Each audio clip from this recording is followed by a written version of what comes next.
Muy buenas tardes a todos. Muchas gracias por uniros a este sexto encuentro de expertos en vacunas del Mediterráneo, que, como en otras ocasiones, la idea es que sea un punto de encuentro entre todos los actores que están involucrados en el mundo de las vacunas: salud pública, medicina de familia, pediatría, salud laboral, etcétera. Y el formato es un poco distinto a lo que vemos habitualmente. La idea es que sea una especie de ateneo, de forma que cada ponente va a hablar durante 10 minutos para dar la última información disponible, para que luego entre los ponentes de la mesa se haga una discusión y se profundice más. Por tanto, estamos muy contentos, pensamos que el programa va a ser muy interesante. Daos de nuevo las gracias por atender esta jornada. La jornada va a estar disponible online durante el próximo año, o sea que la podéis repetir, verla varias veces si queréis. Y para inaugurar tenemos al doctor Juan Beltrán Garrido, director general de Salud Pública de la Consellería de Sanidad de Valencia, el cual viene a inaugurar, una gran persona, conocida hace mucho tiempo, y muchas gracias, Juan.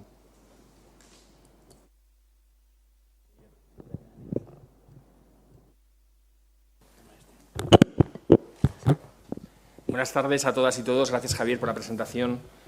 Es para mí un verdadero placer inaugurar este sexto encuentro mediterráneo de expertos en vacunas, un foro que ya forma parte del calendario imprescindible de quienes trabajamos en el ámbito de la salud pública y la prevención, y que vuelve a reunirnos con el propósito que lo vio nacer: crear un espacio de intercambio técnico, riguroso y abierto entre profesionales de las distintas comunidades del arco mediterráneo.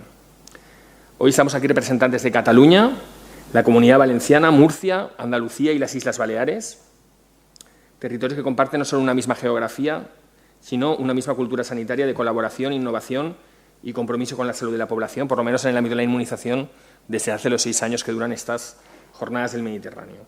Quiero agradecer especialmente a Fisabio y a la figura de Javier Díez por continuar organizando estas jornadas, por invitar a la Consellería de Sanidad y a la Dirección General de Salud Pública, y por liderar la organización de este encuentro, y también a todas las personas que participáis como ponentes, moderadores y asistentes. Vuestra presencia es el reflejo de que el trabajo en red y el aprendizaje, la formación continua, pues son pilares fundamentales para avanzar en políticas de vacunación eficaces. Este año el lema del encuentro, el viaje de las vacunas, nos invita a pensar en la vacunación no como un acto aislado, sino como un proceso complejo, porque vais a hablar de cosas bastante novedosas. Vais a hablar de logística, vais a hablar de ciencia, vais a hablar de inteligencia artificial, comunicación, que es muy importante, captación de población para poderse vacunar, y cómo comunicar la necesidad de inmunizar y la necesidad de que todos estemos vacunados, que cada vez parece que nos está resultando más difícil. Y queremos generar también confianza con esta jornada, entiendo, en los profesionales sanitarios, para que continúen en el empeño de inmunizar y de vacunar. Desde que una vacuna se desarrolla hasta que se administra en un centro de salud, en un hospital o en un colegio, recorre un camino lleno de decisiones técnicas, de sociedades científicas, de administraciones públicas y, sobre todo, de personas. Personas que investigan, que planifican, que vacunan, que evalúan, que comunican y que cuidan. Los familiares, los cuidadores de los pacientes vulnerables e inmunosuprimidos. Por eso este viaje no es solo de las vacunas, sino que es de todos los que interactuamos con ellas, tanto el vacunado como los vacunadores. En los últimos años hemos dado pasos enormes en vacunación. En el calendario vacunal aquí en Comunidad Valenciana hemos incorporado nuevas herramientas como los anticuerpos monoclonales frente al virus respiratorio sincitial. Hemos simplificado pautas como la del virus del papiloma humano en adolescentes. Estamos reforzando activamente la vacunación antigripal en los niños más pequeños, combinando puntos de vacunación en centros de salud y colegios. Hemos incorporado vacunas como el herpes zóster, tan importante también para prevenir la neuralgia postherpética.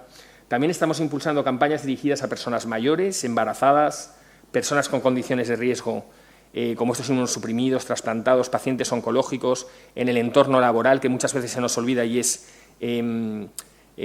ahora con el brote de sarampión que desgraciadamente estamos teniendo. Es un entorno en el que está afectando. Esta mañana hemos tenido comisión de salud pública con el Ministerio de Sanidad.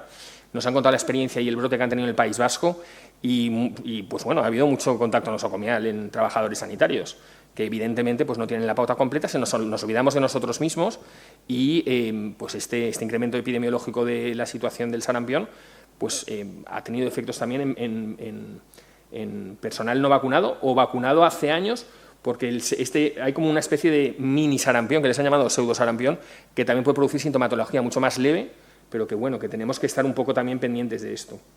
También estamos impulsando campañas gracias a vuestra experiencia, vuestra capacidad de adaptación y vuestra intervención en los centros de salud, en el entorno pediátrico, en el entorno de la salud laboral, en la medicina preventiva, la enfermería tan importante. La enfermería es la que al final administra, la que hace educación para la salud. Y en el entorno comunitario tenemos un poco que seguir hablando en todas las campañas de prevención y promoción de la salud de vacunas y de inmunización.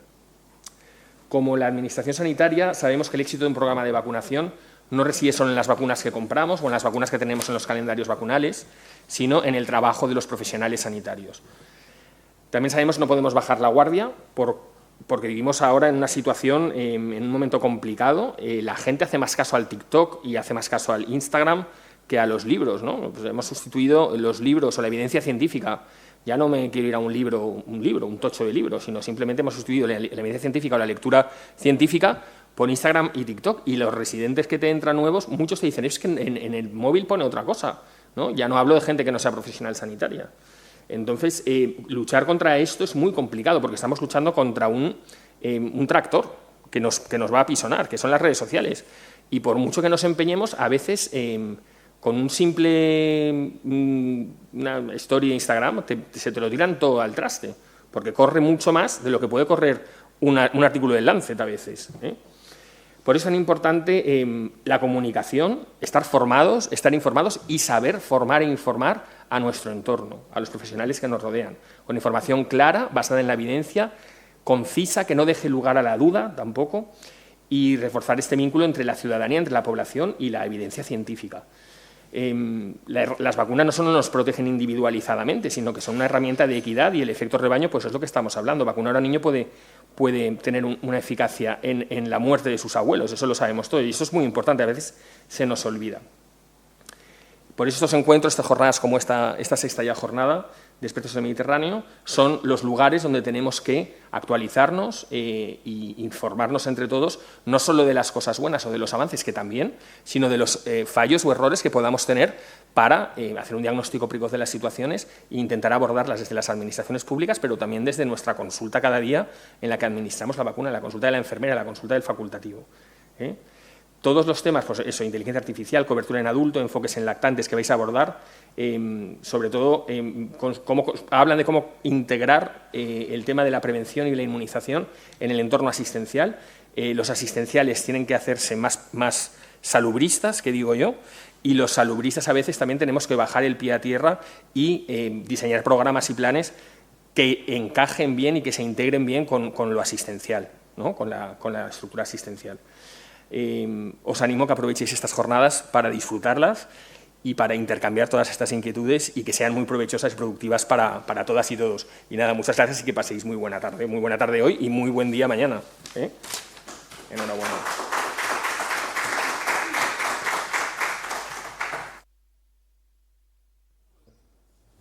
Buenas tardes. De nuevo, muchas gracias por estar todos aquí. Y vamos a comenzar con el siglo XXI. El siglo XXI se va a caracterizar por la entrada de la inteligencia artificial en el mundo. Y hoy en día está ya ampliamente instaurada y quien no esté utilizando inteligencia artificial en su trabajo está ya casi, podemos decir, en el paleotrabajo, que es el trabajo del siglo XIX y el siglo XX. Por tanto, tenemos que ser proactivos en empezar a utilizar la inteligencia artificial, que nos va a hacer nuestro trabajo muchísimo más eficiente, y lo cual significa que vamos a tener mejores resultados con menos tiempo. Parte de las diapositivas que voy a presentar yo son de Eduardo Tornos Inza, es un gran comunicador de inteligencia artificial y os animo a que lo sigáis en redes, están aquí. primero de nada, vamos a plantearnos cuánto de tecnológicos somos en nuestro trabajo. Entonces, pensad cuáles de estas apps que hay aquí, que son ya antiguas, cuáles de ellas conocemos de oídas y cuáles hemos utilizado. Y una vez tengamos eso, entonces vamos a ver qué grado de madurez tecnológica y de adaptación a la inteligencia artificial. Y es sumar nuestra edad, un punto por cada una de las aplicaciones que hemos visto si las conocemos, 5 puntos si las hemos utilizado. Si estáis por debajo de 75, sois paleotrabajadores.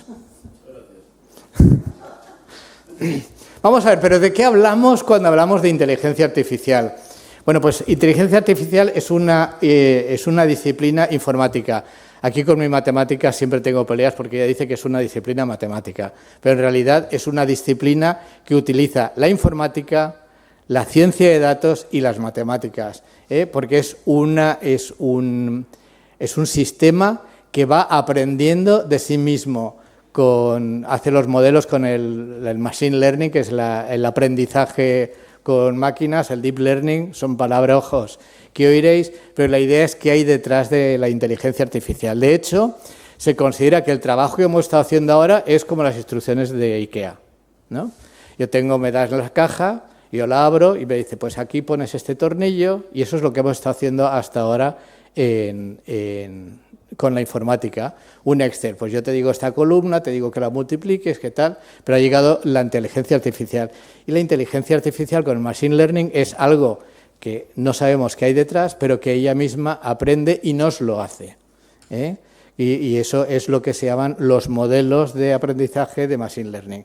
Es decir, pasamos del trabajo mecánico, estructurado, yo hago esto pasito a pasito, a que sea el sistema el que me está revolucionando toda la informática. De hecho, y esto es para adaptarlo a nuestras necesidades, la inteligencia artificial pues tiene mucha tecnología, es muy versátil, y entonces, ¿qué nos puede ayudar a nosotros como sistema sanitario? Bueno, pues cada vez tenemos más, los datos que tenemos son más abundantes con las historias clínicas electrónicas, y entonces hay poca gente a fecha de hoy que sea capaz de hacer análisis estadísticos y probabilísticos con este Big Data, que seccione, que seleccione, y este análisis nos va a permitir hacer pronósticos y predicciones que va a ser el apoyo a la toma de decisiones. De forma que la parte de análisis estadístico y de predicción y pronóstico se utiliza Machine Learning, pero es los modelos que hemos estado aprendiendo, pero la inteligencia artificial nos los va a mejorar y nos va a permitir la optimización en la toma de decisiones. Y cuando hablamos de inteligencia artificial pensamos que es desde el año pasado, que es cuando se dio a conocer, pero es muy anterior. Es muy anterior el Machine Learning, es muy anterior la inteligencia artificial.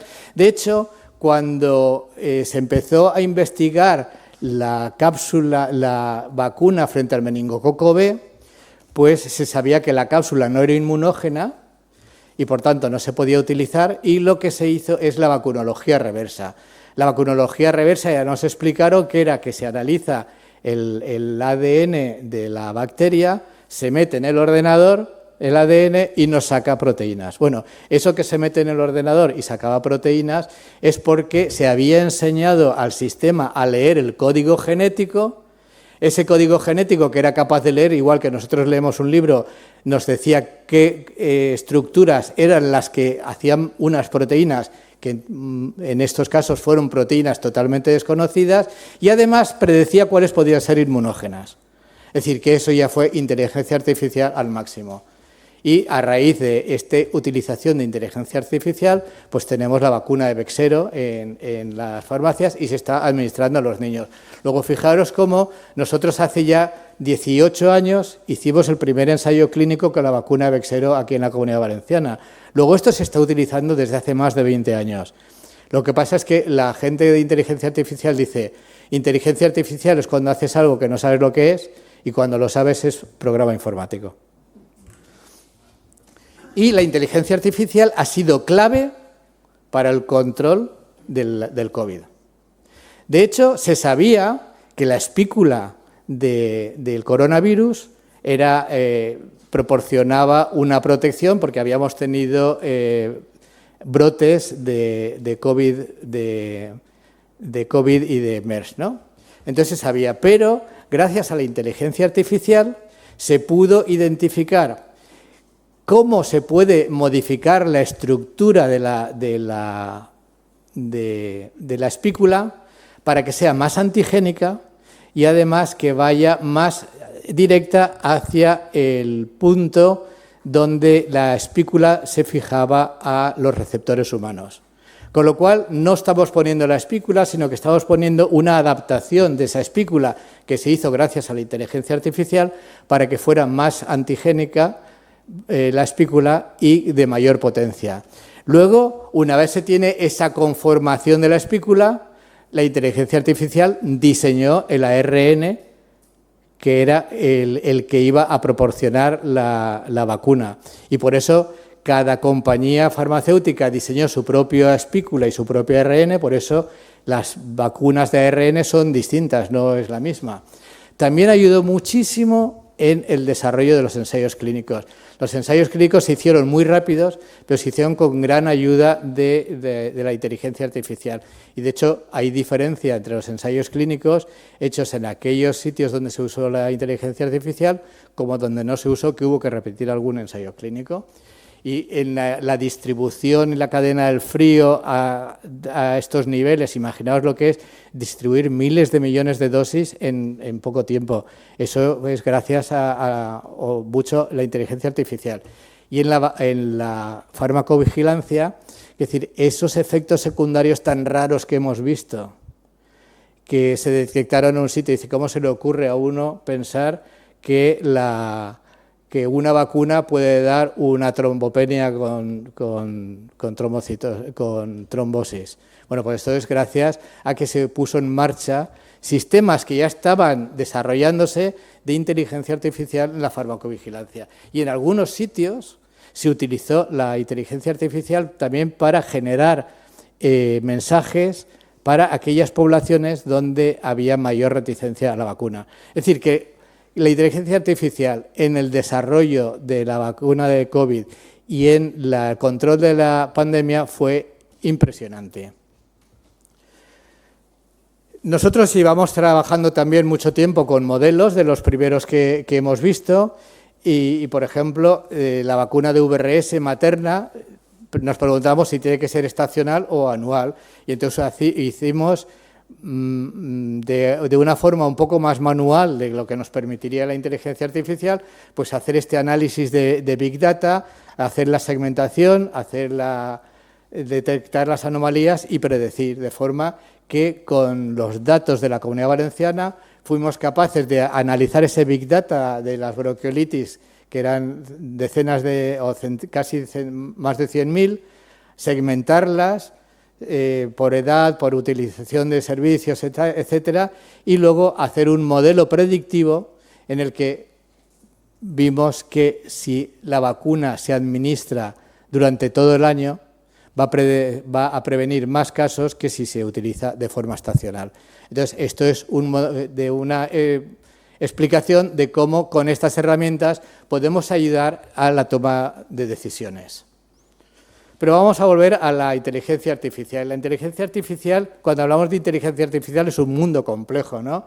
Y entonces tenemos que desde que se están desarrollando sentidos artificiales, es decir, que ya para personas que tienen problemas se están desarrollando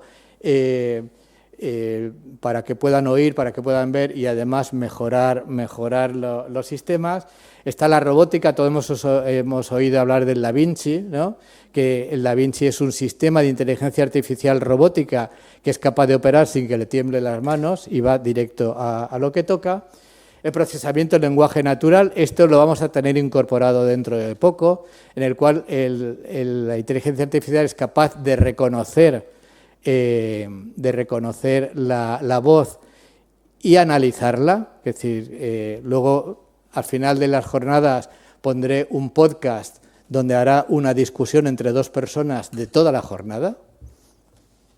Luego hay herramientas que generan conocimiento y te ayudan a la toma de decisiones, y lo que más conocemos es la inteligencia artificial generativa, que es el ChatGPT, y en una encuesta que se hizo a más de 1.000 médicos a mitad del año pasado, de 2024, vimos cómo la proporción de sanitarios, no médicos, perdonad, de sanitarios que utilizan inteligencia artificial en su trabajo está alrededor del 10%, es decir, que vamos ya retrasados a lo que nos viene.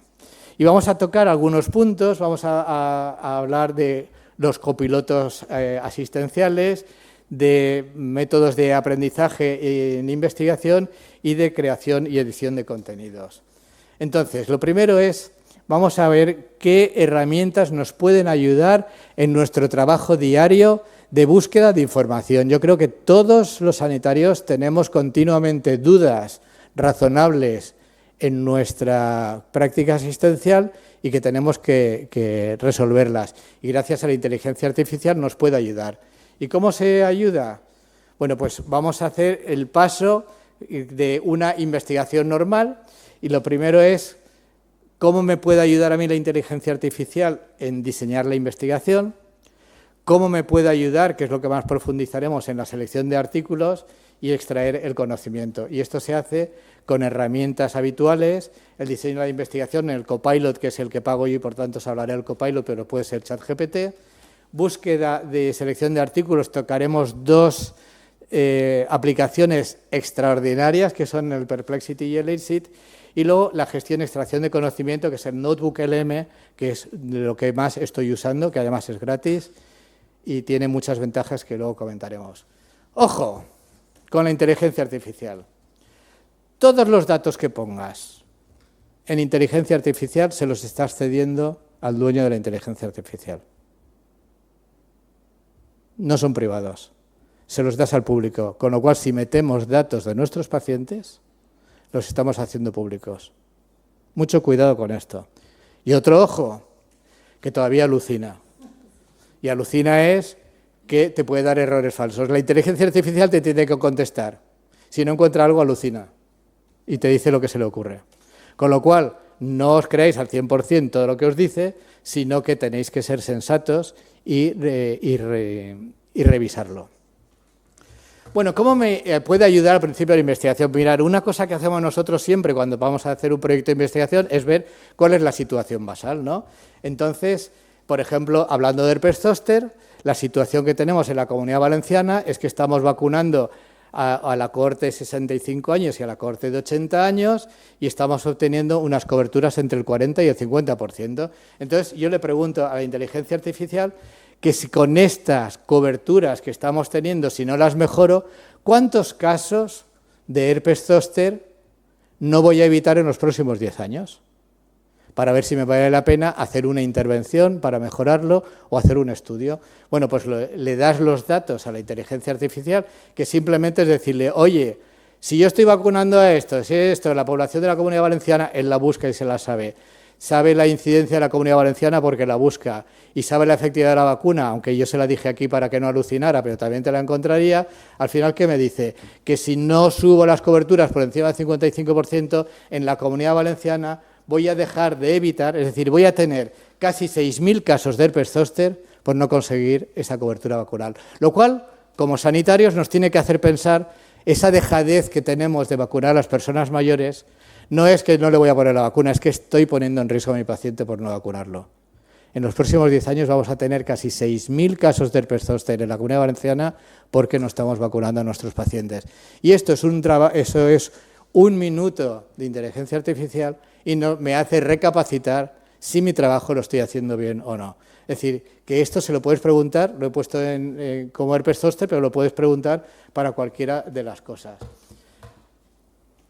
Bueno, luego las presentaciones, muchos tenemos que hacer. Bueno, ¿cómo me puede ayudar en las presentaciones? Pues nos puede ayudar muchísimo. Que conste que aquí no la he utilizado, ¿eh? Pero lo primero que hay que hacer es mirar. Cuando le preguntas a la inteligencia artificial, a Copilot o a ChatGPT o a Perplexity o a cualquier, según lo que preguntes, te va a contestar. La pregunta es fundamental. La pregunta es fundamental. Con lo cual, yo lo que hago últimamente es le pregunto a Copilot que me haga él la pregunta. Yo digo, quiero esto, mi objetivo es este, quiero que me lo defina, ahora hazme el prompt, que se llama el prompt. Y entonces él te hace un prompt maravilloso. Y encima le digo, ahora refínamelo, y me lo refina. Con lo cual tengo un prompt que yo aquí lo que le pregunté es, quiero saber si tengo que vacunar a los niños de COVID, cuál es el impacto que tiene el COVID de los niños, qué cepa es la que está circulando en estos momentos, con qué vacuna tengo que vacunar. Es decir, quería hacer una presentación de COVID en los niños. ¿Vale? Y cuando lo tengo, le digo, ahora me lo traduces al inglés. ¿Por qué? Porque hay asistentes de inteligencia artificial que si le preguntas en castellano te busca páginas en castellano y si le preguntas en inglés te busca en inglés. Y como hay más información en inglés, pues se lo pregunto en inglés. Entonces, él mismo te lo traduce, lo lanzas y mientras lo lanzas llegas a casa y dices, hostia, solo tengo brócolis, huevos, mantequilla, chorizo, jamón, cebolla, aceite, dame 2 recetas que sean saludables y te las da, las haces y he de decir que están buenas. Bueno, entonces, ya tenemos la pregunta. Pues ahora vamos al buscador, ¿no? Es decir, yo sé la pregunta y a quién se lo pregunto para tener la mejor información. Pues me voy a un buscador de inteligencia artificial, que este buscador, que es Perplexity, que es una pasada, además mejora día a día. Y entonces le pongo la pregunta, pero lo primero es, espacios, ¿qué es un espacio? Es una carpeta. Entonces yo si voy a preguntarle de COVID, abro la carpeta de COVID y siempre le pregunto sobre esto. Y él aprende de sí mismo y de la interacción que tengo con él.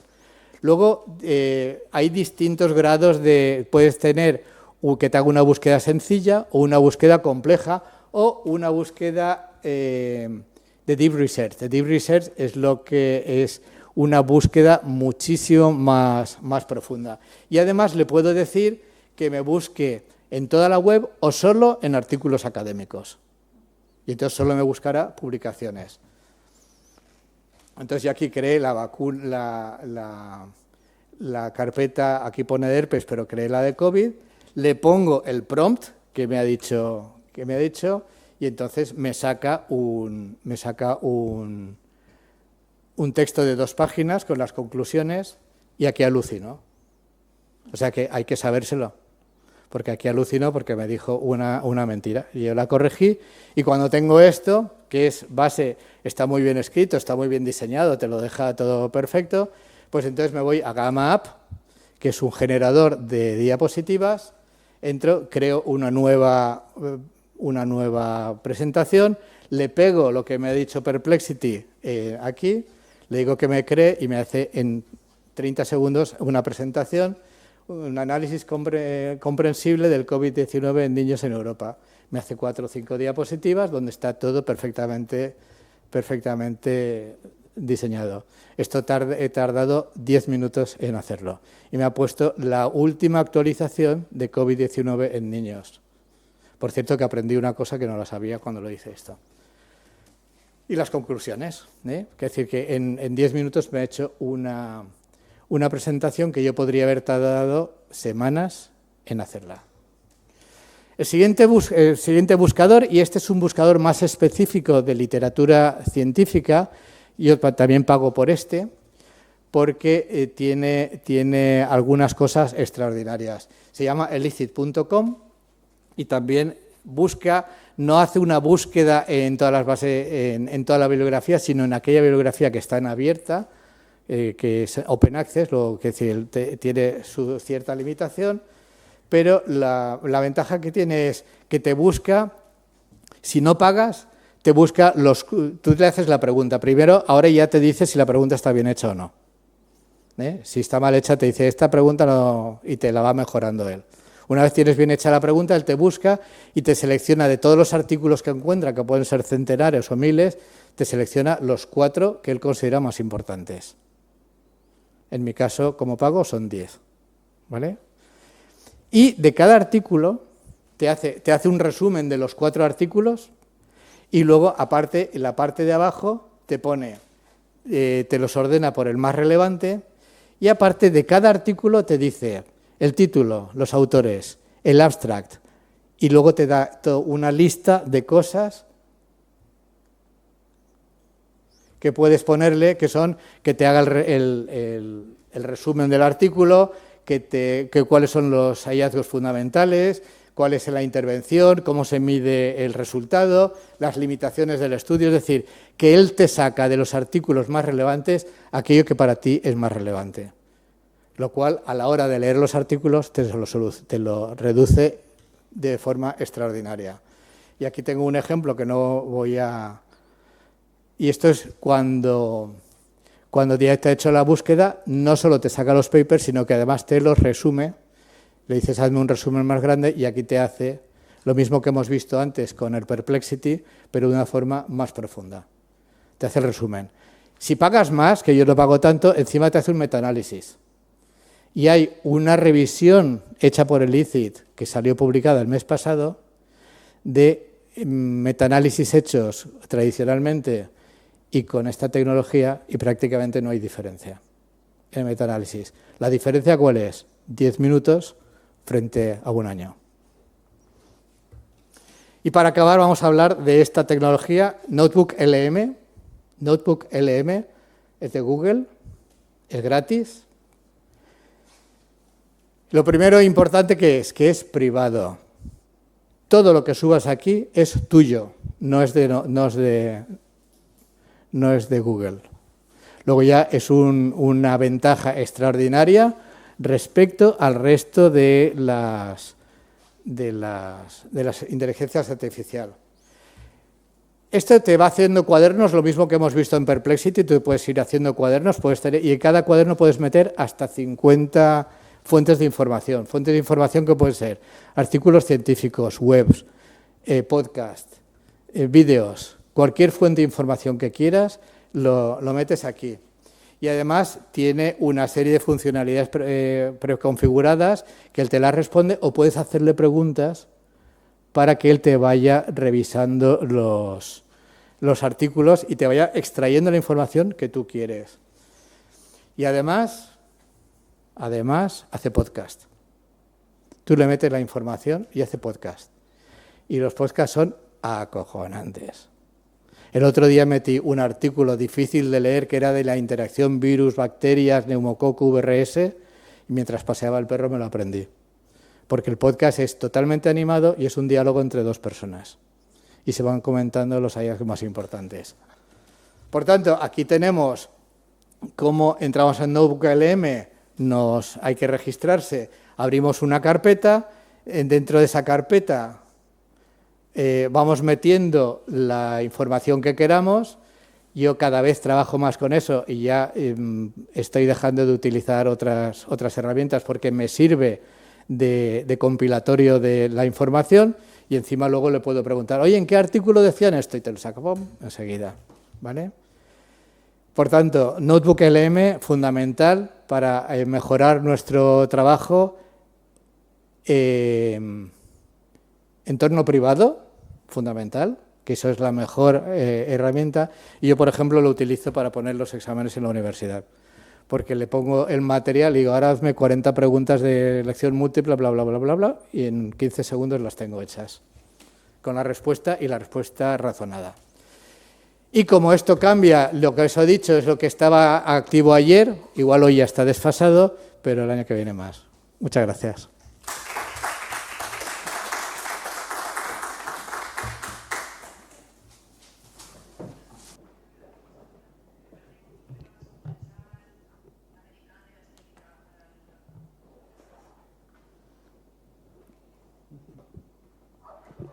Muy buenas tardes.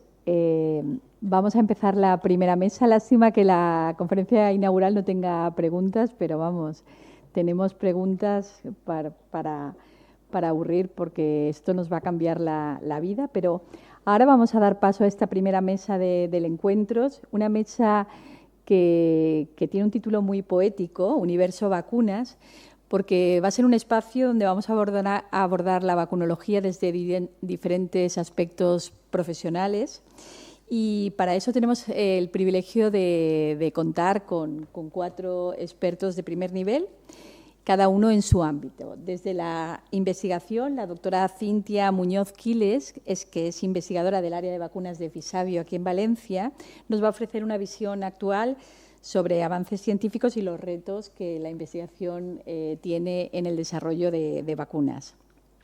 A continuación, en representación de las sociedades científicas, en concreto de la mejor en el área de vacunas, la Asociación Española de Vacunología, su presidente, el doctor Jaime Jesús Pérez Martín, nos va a hablar sobre el papel que las sociedades científicas tienen en la promoción y en la defensa de las vacunas en concreto. A continuación, desde la perspectiva asistencial clínica, que es tan importante, contamos con Paula Martín González, que es enfermera responsable de vacunas en el Centro de Salud de Pozo Estrecho, en Cartagena, Murcia, y que nos va a compartir su experiencia en la administración y en el trato directo con la ciudadanía en la administración de vacunas. Y, por último, y no por ello menos importante, ni mucho menos, desde la ponencia del Ministerio de Sanidad, el doctor José Antonio Navarro Alonso, que es consultor honorario del Ministerio, pues nos va a aportar esa visión estratégica y normativa clave para entender esas políticas de vacunación, como la ciencia luego se implementa con las políticas de vacunación, que es cómo se implementan las vacunas en realidad. Así es que, sin más, vamos a dar paso a ellos. Tengo que deciros que a todos los que estáis conectados online tenéis un chat en el que durante todas las 4 intervenciones, que van a ser 4 intervenciones cortas, y luego tenemos una mesa de debate, yo voy a estar filtrando todas esas preguntas que desde el chat, desde casa, me estéis lanzando. Pues, sin más, damos el paso a la doctora Cintia Muñoz. Buenas tardes. Estaréis de acuerdo conmigo en que el universo de las vacunas orbita alrededor de la evidencia generada por la investigación. Y si no lo estáis, espero haceros cambiar de opinión en estos próximos 10-12 minutos. Y es que desde que tenemos la hipótesis de un posible antígeno hasta que nos encontramos evaluando el impacto que una vacuna está teniendo en la población, surgen un montón de preguntas que solo pueden ser respondidas gracias a la evidencia generada por la investigación. ¿Estará generando respuesta inmune esta vacuna? ¿Será eficaz y segura en el entorno controlado de los ensayos clínicos? ¿Qué repercusión tiene en la población la enfermedad para la que estamos diseñando esta vacuna? ¿Qué carga de enfermedad ocasiona? ¿Qué consumo de recursos ocasiona? ¿Existen grupos de riesgo más vulnerables que se podrían beneficiar en mayor medida de esta vacuna? Una vez tenemos la vacuna autorizada y comercializada, ¿está funcionando en el mundo real? ¿Está teniendo algún impacto, por ejemplo, en la prevención de hospitalizaciones por la enfermedad a la que va dirigida?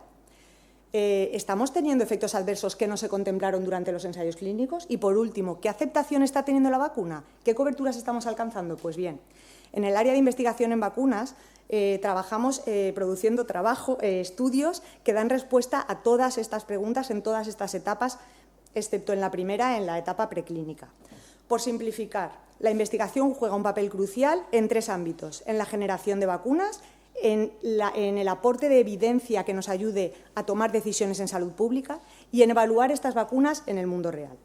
Aunque hemos participado en multitud de ensayos clínicos para la generación de nuevas vacunas, hoy me voy a centrar en poneros algunos ejemplos de estudios observacionales que han ayudado a aportar evidencia para guiar la toma de decisiones y que han servido para evaluar las vacunas en el mundo real. Voy a poner algunos ejemplos de estos trabajos y, en primer lugar, lo que necesitamos saber es ¿en qué nos basamos? ¿Qué necesitamos? Materia prima. Nuestra materia prima son los datos. Necesitamos datos en vida real. Y nos nutrimos fundamentalmente de 2 fuentes. Por un lado, tenemos el privilegio de contar con las bases de datos integradas del Sistema Valenciano de Salud, que registran desde 2010 tanto datos sociodemográficos como sanitarios de prácticamente toda la población de la Comunidad Valenciana, y su potencial radica no solo en la cantidad de variables de las que podemos disponer, sino en la capacidad que tenemos de poder cruzarlas gracias al número de identificación personal de cada persona, al número de identificación personal. Bien, y por otro lado, nuestra siguiente fuente de datos son redes, tanto de hospitales como de centros de atención primaria. La red BANSI, en concreto, es una red que coordinamos desde el área de investigación en vacunas desde 2010 y que cuenta con entre 4 y 10 hospitales, dependiendo de la temporada. Y en esta red lo que recogemos son tanto datos clínico-epidemiológicos como muestras nasofaringias de todas las hospitalizaciones por infección respiratoria que llegan a estos hospitales de todos los grupos de edad. Y de esas infecciones tomamos muestra y realizamos una PCR multiplex para la identificación de 19 virus respiratorios. Por otro lado, también hemos constituido una red de centros de atención primaria, Mediprim, con la colaboración de nuestros colegas de la región de Murcia, en la que participan 92 pediatras de 57 centros de salud. Y también utilizamos los datos provenientes de esta red para determinados estudios prospectivos. Pues bien, recopilando todo, tenemos por un lado los datos que provienen de las bases de datos de la Comunidad Valenciana, junto con los datos que provienen de las redes de hospitales y de centros de atención primaria, y con el equipo de matemáticas y estadísticas que tenemos y las herramientas que hay hoy en día para análisis matemático y modelización, hemos publicado decenas de estudios que su pretensión era aportar evidencia para guiar la toma de decisiones en salud pública. Y de esto es lo que os quiero poner algunos ejemplos. Bien, a principios de este año saltaba la noticia de que Sanidad extenderá a las personas mayores la vacunación frente al virus respiratorio sincitial para la temporada siguiente. Unos meses antes publicábamos este trabajo en el que, gracias a los datos que provienen de nuestra red activa de vigilancia hospitalaria, hemos estimado la tasa de incidencia de hospitalizaciones por virus respiratorio sincitial en adultos mayores de 60, mayores de 70 y mayores de 80 años durante 10 temporadas consecutivas. Esto lo podemos hacer gracias a que tenemos muy bien delimitadas las áreas de captación de cada uno de nuestros hospitales y a los datos censales que nos vienen de las bases de datos de la Comunidad Valenciana. Pues bien, ¿qué es lo que hemos observado? Hemos observado que hay una gran variabilidad en cuanto a las tasas de hospitalización por virus respiratorio sincitial dependiendo de la temporada, pero lo que sí que permanece constante a lo largo de todas las temporadas es un aumento considerable con la edad, llegando a tener hasta 4 veces más tasa de incidencia de ingresos por virus respiratorio sincitial en los mayores de 80 años. Otra cosa que hemos observado y que hemos descrito en el trabajo es que, dependiendo de la definición de caso que se utilice cuando, a la hora de incluir a los pacientes en el estudio, podemos estar incurriendo en una infraestimación de la carga de enfermedad de hasta un 40% si, por ejemplo, se utiliza una definición de caso basada en la gripe, que es mucho más restrictiva. Por lo tanto, hay que tener cuidado cuando leamos los trabajos con todo este tipo de cosas, la definición de caso que se ha utilizado, etcétera. Por lo tanto, nuestros datos en este caso, en este estudio, aportan evidencia a favor del gran beneficio que se puede obtener vacunando sobre todo a las personas más mayores frente al virus respiratorio sincitial. Otro campo en el que también hemos publicado varios trabajos fue centrándonos en ponerle cifras al problema de equidad que estaba surgiendo con algunas vacunas que, aunque habían sido comercializadas en España, no habían sido incluidas en el calendario vacunal. Por lo tanto, estaban siendo autofinanciadas por las familias, como fue el caso de la vacuna frente a meningitis B y las vacunas frente a rotavirus.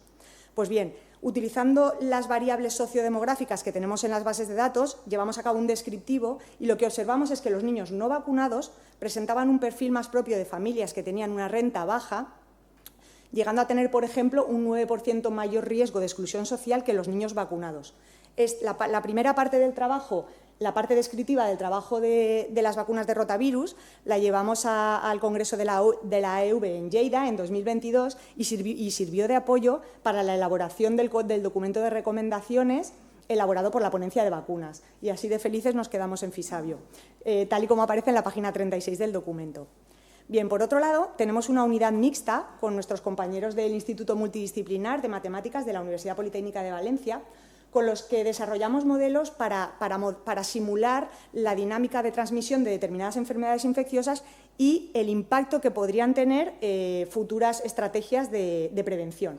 En concreto, con ellos desarrollamos un modelo de red aleatoria para simular la transmisión del virus del papiloma humano.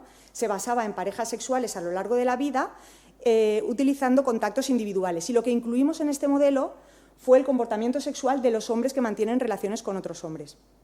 Simulamos la disminución en la prevalencia de infección por virus del papiloma humano en diferentes escenarios con diferentes coberturas para ambos sexos. Y lo que arrojaban nuestros resultados, lo que sugerían nuestros resultados, era que la equidad sanitaria para los hombres que mantienen relaciones con otros hombres, en comparación con los hombres heterosexuales, solo se podía alcanzar si se tenía una vacunación neutra respecto al sexo. Por lo tanto, nuevamente nuestros resultados aportaban evidencia a favor, en este caso, de la inclusión de los niños en el programa de vacunación frente al virus del papiloma humano. Bien, una vez que tenemos la vacuna comercializada y autorizada, necesitamos trabajos para saber si esa vacuna realmente está previniendo la enfermedad para la que fue diseñada y si además es segura. Pues bien, por poneros algunos ejemplos, bueno, hemos sido de los primeros en publicar, también utilizando datos en vida real, resultados de efectividad frente a nirsevimab, pero esto no os lo voy a explicar porque no quiero hacer spoiler, que os lo contará mañana mi compañero Alex. Pero también fuimos de los primeros en mostrar resultados de efectividad de las vacunas frente al virus del papiloma humano en la prevención de verrugas genitales, tanto en niñas como en adolescentes. Por otro lado, hemos publicado numerosos artículos que demostraban el impacto y la efectividad que estaban teniendo las vacunas del rotavirus en la prevención de gastroenteritis agudas cuando todavía no estaban incluidas en calendario. Y nosotros consideramos que hemos aportado suficiente evidencia como para que el año pasado estas vacunas se incluyeran por fin en calendario. Por poneros un ejemplo, desarrollamos un modelo matemático espaciotemporal en el que demostrábamos el impacto que estaban teniendo las vacunas de rotavirus en la prevención de hospitalizaciones por gastroenteritis aguda. En el mapa en tono rosado se muestran el número de hospitalizaciones evitadas por zona básica de salud y a lo largo del tiempo. En el mapa pequeño en gris se muestra la cobertura alcanzada en cada una de las zonas básicas de salud a lo largo del tiempo. Por lo tanto, podéis ver que a mayores coberturas se observa un mayor número de hospitalizaciones evitadas. Y por último, puesto que pertenecemos a la red internacional Vac4U, participamos en diferentes estudios de seguridad para varias vacunas una vez autorizadas. En concreto, en el marco de esta red, el proyecto ACCESS, financiado por la Agencia Europea del Medicamento, se puso en funcionamiento en 2020 y su objetivo era la preparación para la monitorización de las vacunas frente a COVID. Uno de los primeros pasos que necesitamos para estar preparados para monitorizar es conocer las tasas de incidencia basales de los principales acontecimientos adversos. Y en esta publicación lo que se mostraba era eso, las tasas basales de 41 eventos adversos de interés para las vacunas de COVID. Y para que os hagáis una idea del volumen de datos que se ha manejado para llevar a cabo este estudio, se han utilizado 10 bases de datos sanitarias europeas y se han incluido datos de 63 millones de personas. Estos datos han sido utilizados para monitorizar las vacunas tanto por la Agencia Europea del Medicamento como por los gobiernos nacionales como por los fabricantes de vacunas. Pues bueno, después de todos estos ejemplos, espero que a estas alturas todos estemos de acuerdo en que en este universo de vacunas la investigación es nuestra brújula y que sin ella navegamos a ciegas. Muchas gracias por vuestra atención.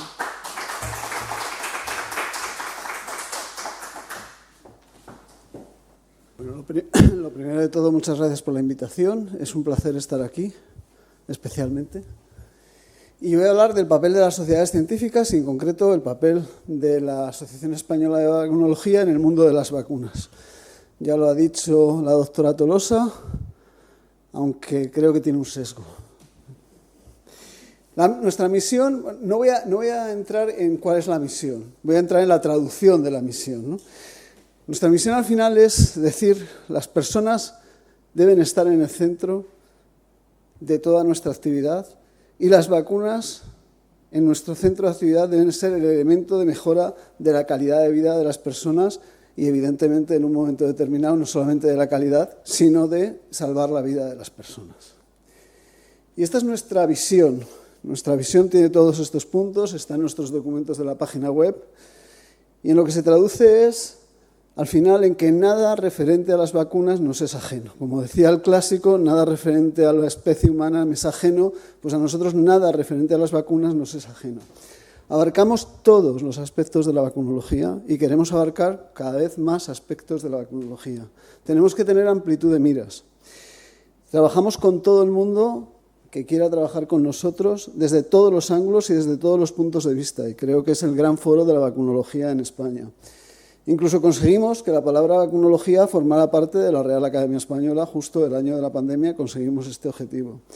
Y tenemos muy diferentes perfiles, y lo ideal sería tener cada vez más riqueza de perfiles. Todos tenemos cabida en la EV porque uno de los motivos de su creación hace 25 años fue ese, un foro de encuentro para mayor comprensión de todos los actores con un objetivo común. Y yo creo que realmente ese objetivo la EV lo consiguió cuando en su momento inicial el doctor Navarro aquí presente y otros colegas crearon la EV, dieron un foro en el que la pediatría, la administración, la industria, todo el mundo empezó a compartir y empezó a ver las diferentes visiones de cada uno y empezó a ponerse en los zapatos de cada uno, cosa que hasta aquel momento no se había producido y hemos tardado mucho, ha sido un camino muy largo, pero que yo creo que es un camino en el que vamos trazando, en el que cada uno vamos poniéndonos un poco en los zapatos de cada uno, abandonamos enfrentamientos y por lo tanto colaboramos y hacemos cosas más grandes, ¿no? Yo creo que en todo este proceso estoy convencido que la AEV tenía un papel muy importante para conseguir tener uno de los mejores calendarios del mundo. Y estos son nuestros valores. La labor es enorme y los medios están en crecimiento. Realmente no voy a entrar en el número de socios, pero prácticamente lo hemos duplicado en los últimos años, camino de los 800 socios y cada vez más participación de socio y más involucración de los socios. Y es una cosa muy importante porque hay tanto que hacer que la Junta Directiva solo, lógicamente, no puede, ¿no? Y en eso los convenios de colaboración que hemos firmado con muchas sociedades científicas y realmente, por ejemplo, el último que firmamos el día 22 de abril con SEDISA, con la Sociedad de Directivos de la Salud, a mí me hizo especial ilusión porque es una sociedad en la que están todos los que toman decisiones en la vida diaria del sistema sanitario. Y es muy importante que las vacunas y la prevención entren de plano en las que toman las decisiones en la vida diaria. Por supuesto, los demás no son menos, pero sí que es verdad que el de la AEP, el de SEDISA, son convenios muy, muy relevantes. Y hemos creado grupos de trabajo porque evidentemente había que... la inquietud de los socios había que trasladarla a crear grupos de trabajo y a hacer actividades, ¿no? Aquí tenemos los grupos de trabajo que tenemos ahora mismo, de vacunología social, de impacto de las inmunizaciones en resistencias antibióticas, vacunas del viajero y los grupos de no hacer, que está más o menos recientemente creado. Y cada uno de ellos es conseguir la participación activa de los socios y poder trabajar para alcanzar los objetivos concretos de cada uno de estos grupos. Es una cuestión importante porque es la manera que tenemos de que los socios participen en la labor de la AEV. Cuestión fundamental, colaborar con las autoridades en aquellos momentos en que las autoridades nos requieran y, por supuesto, en los que no nos requieran, a veces también. Disminuir la confusión, que es una cuestión muy importante que en el mundo de las vacunas tenemos que promover la disminución de la confusión, promover la actualización de las recomendaciones junto con las administraciones públicas. Nosotros no hacemos recomendaciones, pero lógicamente no tenemos por qué estar parados. O sea, sí que si creemos que hay un momento en el que hay que revisar, pues podemos trabajar para que se revisen recomendaciones. Y hay que visibilizar las vacunas. Esta es la campaña que se lanzó el año pasado para la Semana Mundial de la Inmunización, con la lotería o por cierto, también murciana, la Instagramer, que nos hizo una campaña con mucho seguimiento. Ahí nos lo saltamos. Y luego una línea de trabajo en aumentar coberturas vacunales. Una línea de trabajo en aumentar coberturas vacunales que se ha traducido en varios proyectos. Uno de ellos fue el AEV Awards, que fue la primera edición el año pasado, en el que damos premios a aquellas iniciativas de atención primaria, hospitalaria, salud pública y farmacia que hayan contribuido a aumentar las coberturas vacunales. Y aquí tenemos que el 29 de mayo vamos a tener la segunda edición, con la entrega de ayudas, primero los premios de la AEV Awards, los de coberturas, después asociaciones de pacientes, que es uno de los puntos fundamentales de nuestro trabajo, en el que nuestro vocal Julián está constantemente haciendo actividades con muchas asociaciones de pacientes, y aquí vamos a dar unos premios a asociaciones de pacientes para promover la vacunación dentro de su trabajo diario, y luego acreditación de servicios asistenciales con respecto a la calidad asistencial en el mundo de las vacunas, en concreto de los servicios de preventiva hospitalaria, con la entrega del sello Bacredita. Son acciones para aumentar coberturas y para asegurar la calidad de la asistencia sanitaria. Y en esto, además de trabajar con profesionales sanitarios, con profesionales, con sociedades de pacientes, también tenemos que trabajar con público general, ¿no? con la sociedad. Yo creo que esta campaña es la campaña de mayor volumen que se ha hecho en España para promover las vacunas frente a infecciones respiratorias de virus, de COVID, de gripe y de enfermedad neumocócica. Sin embargo, yo que este otoño he visto por diferentes motivos mucha televisión, lo que me daba cuenta es que sí que vi nuestra campaña en Antena 3, pero Propalgina Plus de Bayer para tratamiento del resfriado estaba en todos los medios y la nuestra salía poquito. Con lo cual, todavía, incluso a la hora de invertir, no conseguimos los recursos, pero bueno, es cuestión de ir poco a poco luchando en aumentar los recursos en las campañas de prevención para que la gente luego no tenga que tomar Propalgina Plus. Y cuando hay que alzar la voz, se tiene que alzar, ¿no? Entonces, una de las cosas que en los últimos años manifiestos, tenemos un manifiesto de determinantes sociales y vacunación, que hizo el grupo de trabajo de vacunología social, otro que fue la propuesta sobre conocimientos y competencias en ciencias de la salud, que se mandó una carta a todas las facultades, a todas las escuelas y facultades de las diferentes ramas sanitarias, y también un posicionamiento de la EV sobre el documento Criterios para valorar la administración de nuevas alternativas terapéuticas antivirales frente a la infección por SARS-CoV-2, cuando el Ministerio hizo una cuestión que era recomendar de forma preferente el tratamiento antiviral a aquellas personas que no hubieran estado vacunadas frente al COVID. Entonces nosotros ahí alzamos la voz y mandamos un manifiesto, una carta al Ministerio y a la Agencia del Medicamento diciendo que no nos parecía justo que se castigara, entre comillas, a aquellos que se hubieran vacunado. Evidentemente, participar en reuniones de Congreso, del Senado, parlamentos autonómicos y, por supuesto, en medios de comunicación para estar ahí, para posicionar las vacunas en su debido momento. Y formación. Aquí tenemos a la doctora Tolosa, que es la responsable de formación. Tenemos el curso Vacuna, que será una próxima edición en la que tenemos que trabajar, jornadas, cursos coorganizados con la Universidad Rey Juan Carlos o con muchas otras instituciones, jornadas de vacunas y VRS en el año 2024, jornadas en la Real Academia Nacional de Medicina, el plan de formación que tenemos anualmente, que está acreditado tras un duro proceso, y luego cursos online intensivos con otras sociedades científicas en las que nosotros colaboramos, como por ejemplo la de geriatría. Y, por supuesto, nuestro congreso anual o simposio anual, que este año sabéis que será en Valladolid. Y desde Oviedo 2019 hemos recogido todas las comunicaciones para que no quedaran en saco roto en un momento determinado y se perdieran en un número especial de la revista Vacunas.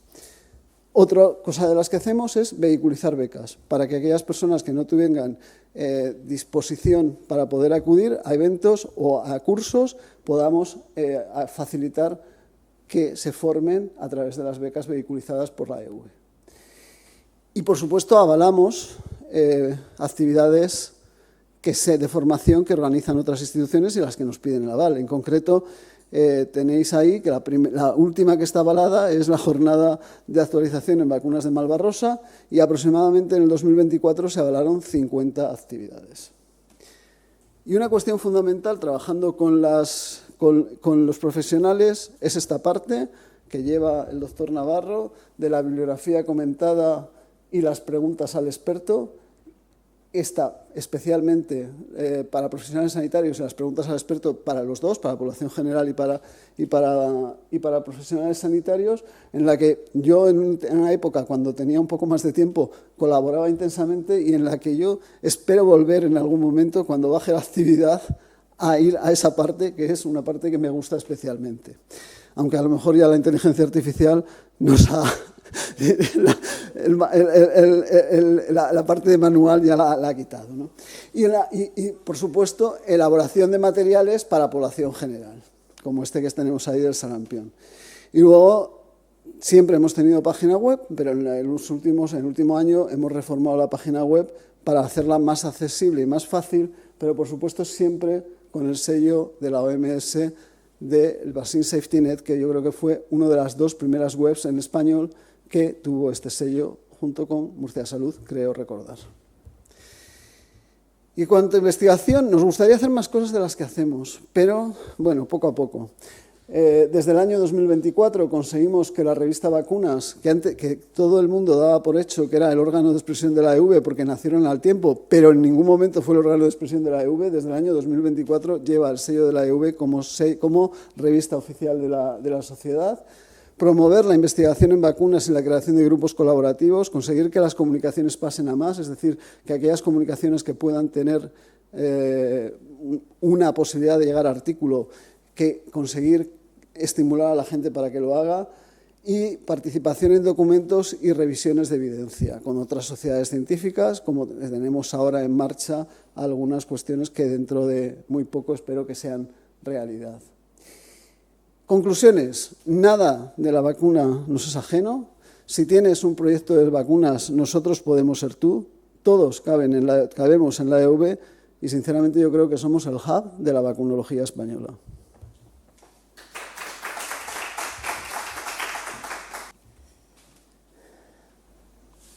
Muy bien, ahora sí. Bueno, pues yo vengo a daros el punto de vista de la enfermería, de este universo de las vacunas, así que vengo a hablaros de una galaxia llamada vacunación. Pies en la tierra, venimos de un éxito pediátrico, ¿no?, con coberturas muy elevadas. Ojo, no vayamos a morir de éxito, ya hemos visto que hay que mantenerlas elevadas porque si no, enfermedades que ya no nos estaban dando problemas vuelven a preocuparnos, como está pasando con el sarampión. Como nuevo reto, el calendario de vacunas a lo largo de toda la vida, que ya no es tan nuevo, así que vamos a familiarizarnos todos con él. Y yo, como principal obstáculo, me gustaría nombrar la fatiga pospandémica, ¿no? Hemos salido exitosos de una pandemia gracias a unas vacunas, pero el sentir de la población creo que no es ese. ¿Cómo podemos superar este obstáculo? Pues yo creo que con una colaboración interestelar de todos los que estamos aquí hoy representados en esta mesa, ¿no? La industria, la investigación, como hemos visto, aportando datos, evidencia científica, que es como tenemos que convencer a la población, la enfermería con el acto vacunal en sí y mucho más, como os voy a explicar ahora, y otros profesionales de la salud que deberían de estar también aquí hoy implicados. No puedo hablar de vacunación y enfermería sin nombrar a la figura del responsable de vacunas. Es una figura a día de hoy altruista en la mayoría de las comunidades autónomas. Poco a poco va ganando más peso. En Murcia, por ejemplo, ya hemos diferenciado la figura del responsable de vacunas de pediatría, la hemos separado del adulto por la complejidad, ¿no?, que esto va cobrando. Y me gustaría defender esta figura. Somos líderes de las estrategias, somos quien lidera las estrategias para aumentar las coberturas en atención primaria. Somos los formadores del equipo y de la población, con el trabajo de los compañeros, pero formamos al equipo y lo mantenemos actualizado. Y somos el enlace entre salud pública y los centros de atención primaria. Obviamente no podemos comunicarnos todos todo el rato, ¿no? Salud pública nos convoca a reuniones, nos hace Teams, nos actualiza de los cambios y eso está muy bien, pero la información es muy difícil que llegue a todos, ¿no? Las consultas nos comen. Entonces, al final, el responsable de vacunas tiene que digerir, o sea, masticar primero esa información, digerirla y, ¿por qué no?, transmitirla al equipo y de una manera ya muy sencilla y resumida para que sea práctica, que al final el compañero que tengo al lado lo que quiere saber es qué le pongo, a quién se lo pongo y cuándo se lo pongo. 3 preguntas muy sencillas. La base de todas las estrategias para mí como enfermera, la captación protocolizada, y sí he dicho protocolizada y no he dicho oportunista, ¿vale? Porque captar gente para vacunarse no es una oportunidad, es un protocolo.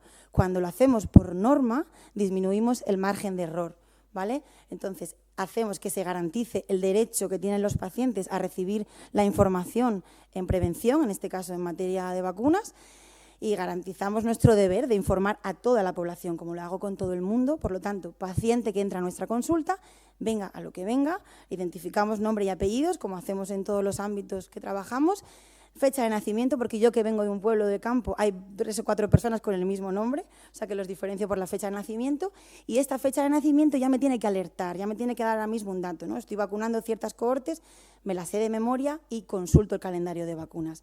Continúo haciendo la consulta para lo que viene el paciente, por supuesto, que es a lo que viene, pero yo ya tengo en mi cabeza que a ese señor le faltan unas vacunas y cuando acabe la consulta cerraré esa consulta recomendándole que se vacune. Si lo puedo vacunar in situ, ya lo vacuno, si él quiere.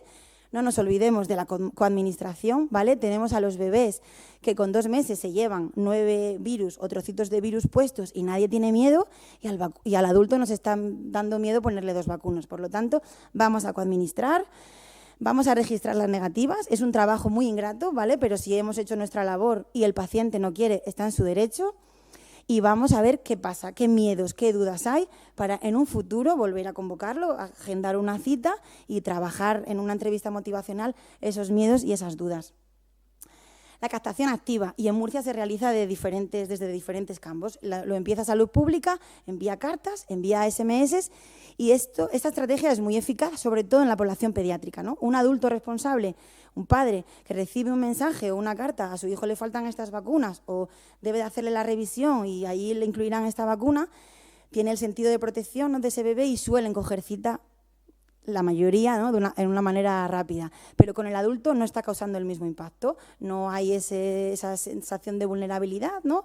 Y nos está costando más. Por lo tanto, lo que sí estamos viendo que es una estrategia eficaz es la captación activa con llamadas telefónicas. En nuestro centro lo que hace el responsable de vacunas es distribuir a cada paciente, a cada enfermero sus pacientes, y es el enfermero de familia, que para eso está esa figura creada y tenemos que defenderla, quien le contacta telefónicamente y le dice, le corresponde por su edad esta vacuna, debería de ponérsela por esto, por esto, por esto, le puede hablar de inmunosenescencia, una entrevista larga que nos va a dar también mucha información, al igual que la anterior. Quiere vacunarse, le doy una cita y ya ha entrado en mi circuito de captación. Si falta, que a veces faltan, probablemente falte, ya lo volveré a contactar. Si no quiere ponérsela, no se la pone. Ya veremos qué hacemos luego con esas negativas. Y si surgen miedos y dudas, lo traemos al centro en un futuro y hacemos una entrevista motivacional y vemos qué pasa y cómo podemos resolverlo. Ese trabajo de esos listados nos da muchísima información, mucha más de la que conseguimos analizar nosotros. A lo mejor la inteligencia artificial me va a dar muchos más datos en un futuro. Nos dice qué cupos están funcionando bien y por qué, ¿no? Hay cupos con coberturas muy elevadas, hay otros que no. ¿Qué está pasando? ¿Es un problema de la población es la misma? ¿Es un problema de comunicación? ¿Hay alguien echando para atrás el mensaje de vacunas, que a veces pasa? Y en nuestro caso fue la población inmigrante, ¿no? No estamos llegando a la población adulta inmigrante. Para nosotros está siendo un gran reto. Hemos involucrado a los representantes activos en salud, hemos hablado con el imán, hemos ido a hacer una charla en una reunión que ellos hacen, vamos a ir a los rezos de los viernes, incluso vamos a intentar hacer un punto de vacunación en ese rezo de esos viernes si conseguimos y si nos dejan, ¿no? Está siendo difícil, pero vamos, hay que salir de nuestras barreras, hay que romper los muros y hay que trabajar con la comunidad. Mandamos a la comunidad siempre el mensaje del ejercicio físico, de la dieta, hay que incluir el mensaje de la vacunación y de las vacunas para los adultos. Implicación multidisciplinar, solos no conseguiremos nunca nada, ¿no? A nuestro lado tenemos siempre un médico de familia, es el referente para el paciente, el médico de familia, ¿no? Si me lo dice mi médico, no lo sé, voy a preguntarle a mi médico y esa figura está ahí, hay que usarla. Tienen que mandar el mismo mensaje que nosotros, tienen que contribuir en la recomendación sobre vacunación, no pueden echar para atrás o sembrar una duda, ¿no?, en cuanto a un acto vacunal.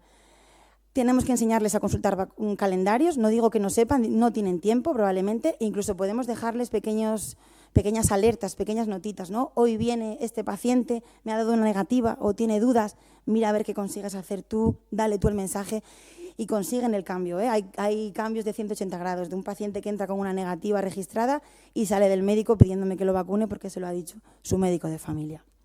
Las matronas están en los centros de salud.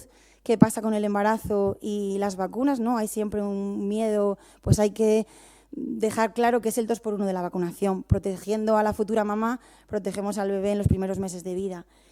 Y el resto de especialidades que están en el hospital, pues también hay que hacer mucho trabajo con ellos y ahí estamos los enfermeros intentando batallar también en este campo junto con Salud Pública. Pacientes de riesgo que se escapan, que están constantemente consultando las consultas de los especialistas. No hay un circuito claro, son circuitos complicados y los pacientes se acaban cayendo de estas recomendaciones. Tenemos que implicarlos a todos. Nosotros hemos hecho reuniones con los responsables de enfermería, se han mostrado muy disponibles a colaborar, les hemos explicado qué está pasando con este universo de vacunas.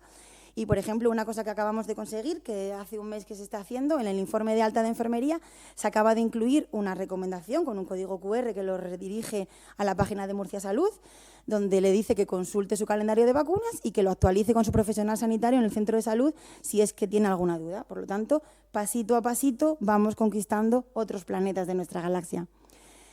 Está muy bien hacer todas estas cosas, a mí me encanta y me motiva mucho, pero si no lo contamos en estos sitios, si no lo comparto con el de al lado, sirve para mucho menos, ¿no?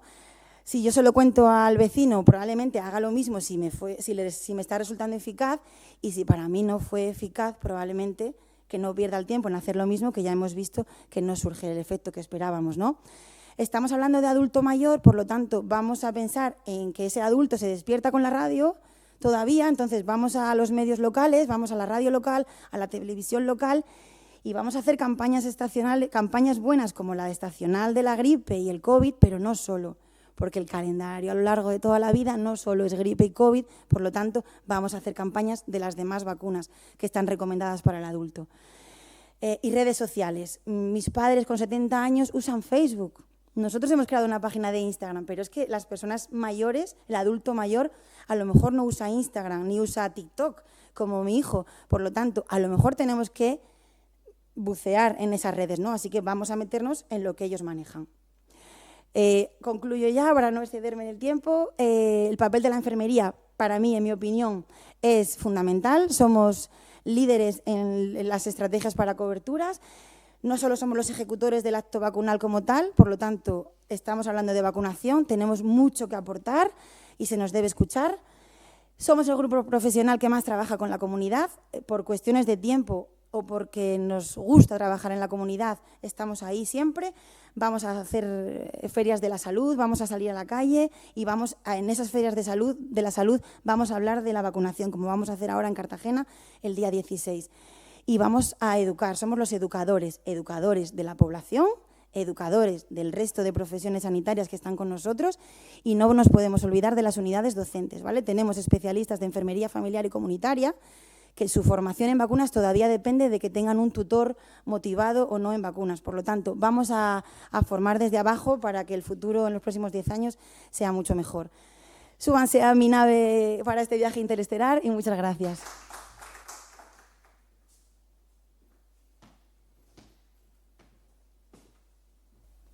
Buenas tardes también.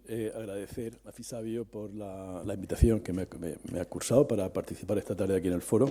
Y yo voy a hablar del rol, el papel de la ponencia de vacunas.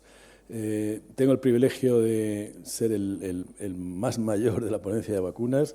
Empezamos en el año 91, he estado del 91 al 2000 como representante de la Comunidad Autónoma de Murcia, y el 2000 hasta ahora sigo vinculado como consultor en el área de inmunoprevención. Y antes de hablar un poquito sobre cómo ha sido el papel de la ponencia, qué es lo que ha hecho desde su fundación, se me gustaría hacer dos puntualizaciones a lo que ha comentado Jaime, mi compañero doctor Pérez Martín. Por una parte, me parece que en una diapositiva hablaba de formación de estudiantes de medicina en cuanto a vacunología, y como anécdota, yo el lunes di la clase de vacunas en Murcia a los estudiantes de tercero y a la hora y media ahí se acabó. Y ya hasta fin de carrera o hasta que hagan el MIR o especialidad en pediatría o preventiva no van a tener más contacto con las vacunas. Por tanto, creo que es una asignatura que está ahí y que tenemos que hincarle el diente. Y por otra parte, también creo que no había comentado que desde el principio de este año la EV pertenece de pleno derecho a la Mission Board Vaccination in Europe, que es una institución, una organización de varias sociedades científicas europeas, con unos contactos bastante íntimos con el Parlamento Europeo y con la Comisión Europea, que básicamente su misión es fomentar la vacunación, fomentar el calendario para toda la vida, vacunación de adultos, y también buscar maneras de financiación sostenida de los programas de vacunación en todos los países de la Unión Europea. Yo creo que ha sido un logro importante el que la EV se haya abierto, haya salido, digamos, de lo que es el país, de lo que es España, y que se haya abierto hacia instituciones comunitarias. Bueno, ya entrando en el tema, para aquellos que no lo saben, hacer algún comentario sobre exactamente qué es la ponencia de vacunas. Como ya digo, comenzó en el año 91 su andadura, y todo proviene de cuando se promulgó o cuando se aprobó la Constitución. La Constitución, unos dicen que de una manera correcta y otros incorrecta, la Constitución daba las facultades de la promoción de salud pública a las comunidades autónomas. En principio se pensó que era así, hay voces discordantes que piensan que quizás se tendría que haber hecho de otra manera, pero la cuestión es que en el año 80, entre el 79 y el 85 se traspasaron las competencias de salud pública, se traspasaron a las comunidades autónomas. Y de esa manera queda constituido que cada comunidad autónoma gestiona el programa de vacunaciones de su propia comunidad, o sea que está ahí lo que es la propia gestión. Y en un intento de que cada comunidad no fuera por su cuenta, luego ha funcionado más o menos bien o más o menos regular, pues, según la visión que hagamos, se constituye lo que se llama el Consejo Interterritorial del Sistema Nacional de Salud, que básicamente lo que tiene es, o su misión fundamental, es mantener la armonización y la cohesión entre los programas de las distintas comunidades autónomas. Es un órgano que está integrado, que básicamente de ese Consejo cuelgan tres apartados fundamentales. Por una parte, dos instituciones, digamos, que son políticas. Una es el Consejo Interterritorial, que está constituido por los consejeros de cada comunidad autónoma, y la Comisión de Salud Pública, que se constituye más tarde, en el año 92, en la que están representados los directores generales de salud pública de cada comunidad autónoma. Y luego está la parte técnica, que es lo que ya todos conocemos como la Ponencia de Programas y Registros de Vacunación, que, como ya he dicho antes, se constituyó en el año 1991. Es interesante, las decisiones en principio se toman todas por consenso. Esto sí es quizás en el papel sí es así, pero luego en la práctica sí que puede haber alguna decisión que se sale del propio consenso, ¿no? Y lo que es importante es que las decisiones, no decisiones, sino los informes técnicos que hace la ponencia de vacunas no son vinculantes. O sea, que no, como indica el nombre, no quiere decir que cualquier documento que hace la ponencia con unas recomendaciones o conclusiones tenga que ser aprobado por los órganos, digamos, políticos, la Comisión de Salud Pública y, en su caso, por el Consejo Interterritorial.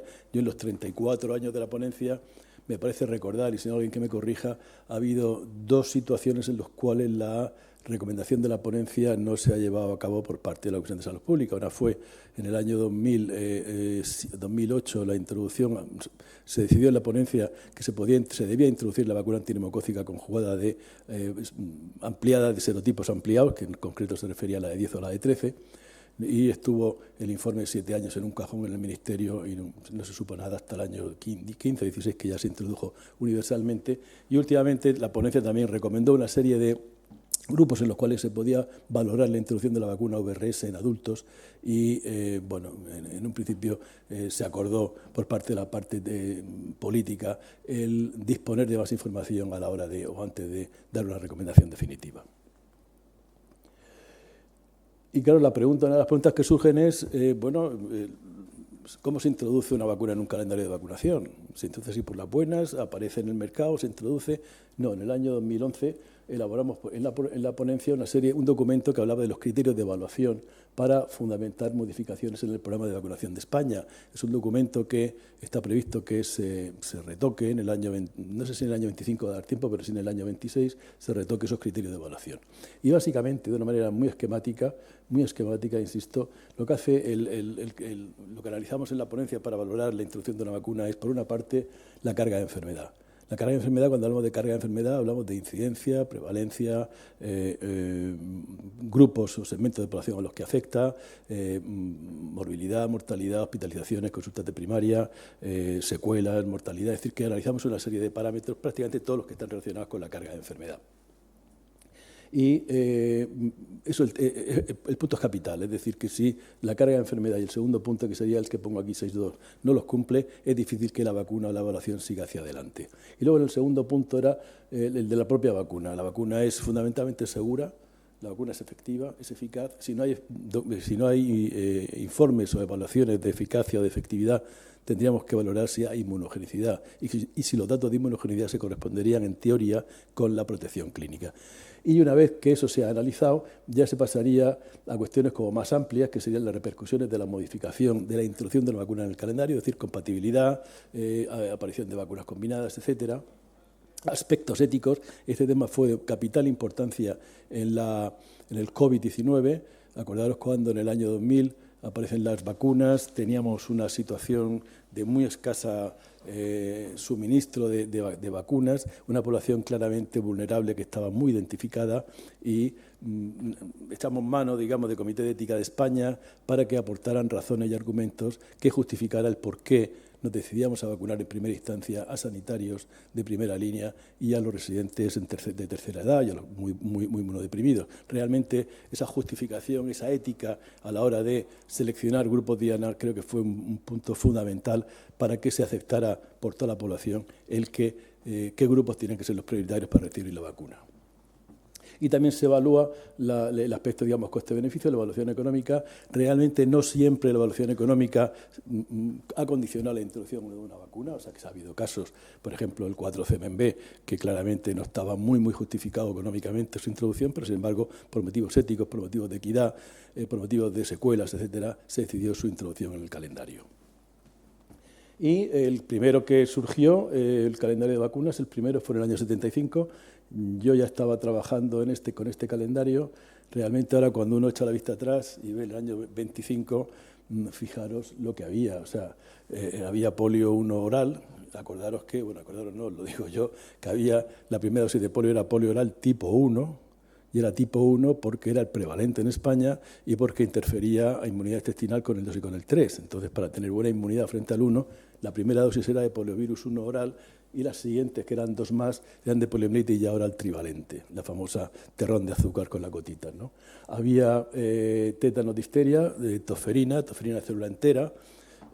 Bueno, no es cuestión ya de decir si al final la tosferina de célula entera es mejor que la vacuna celular, pero en fin, es la vacuna que había en ese momento. Yo en muchísimos años de experiencia y de práctica nunca vi un efecto adverso grave de la vacuna, encefalopatías, hipotonía, hiporreactividad, etcétera. Sé que los hay, pero son realmente unas proporciones muy bajas.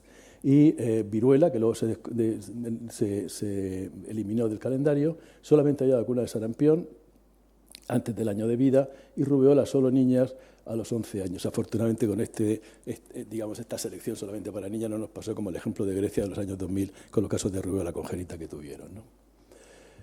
Y una cosa es el primer calendario y luego el segundo punto es el primer calendario del Consejo Interterritorial, que no es lo mismo, que ya aparece en el año 96. Y sigue habiendo polio oral, sigue habiendo ETP de célula entera, triple vírica ya se pasa por encima del año y se introduce hepatitis B. Yo creo que ya realmente este fue, digamos, el punto clave en el desarrollo de los calendarios de vacunación de España, ¿no?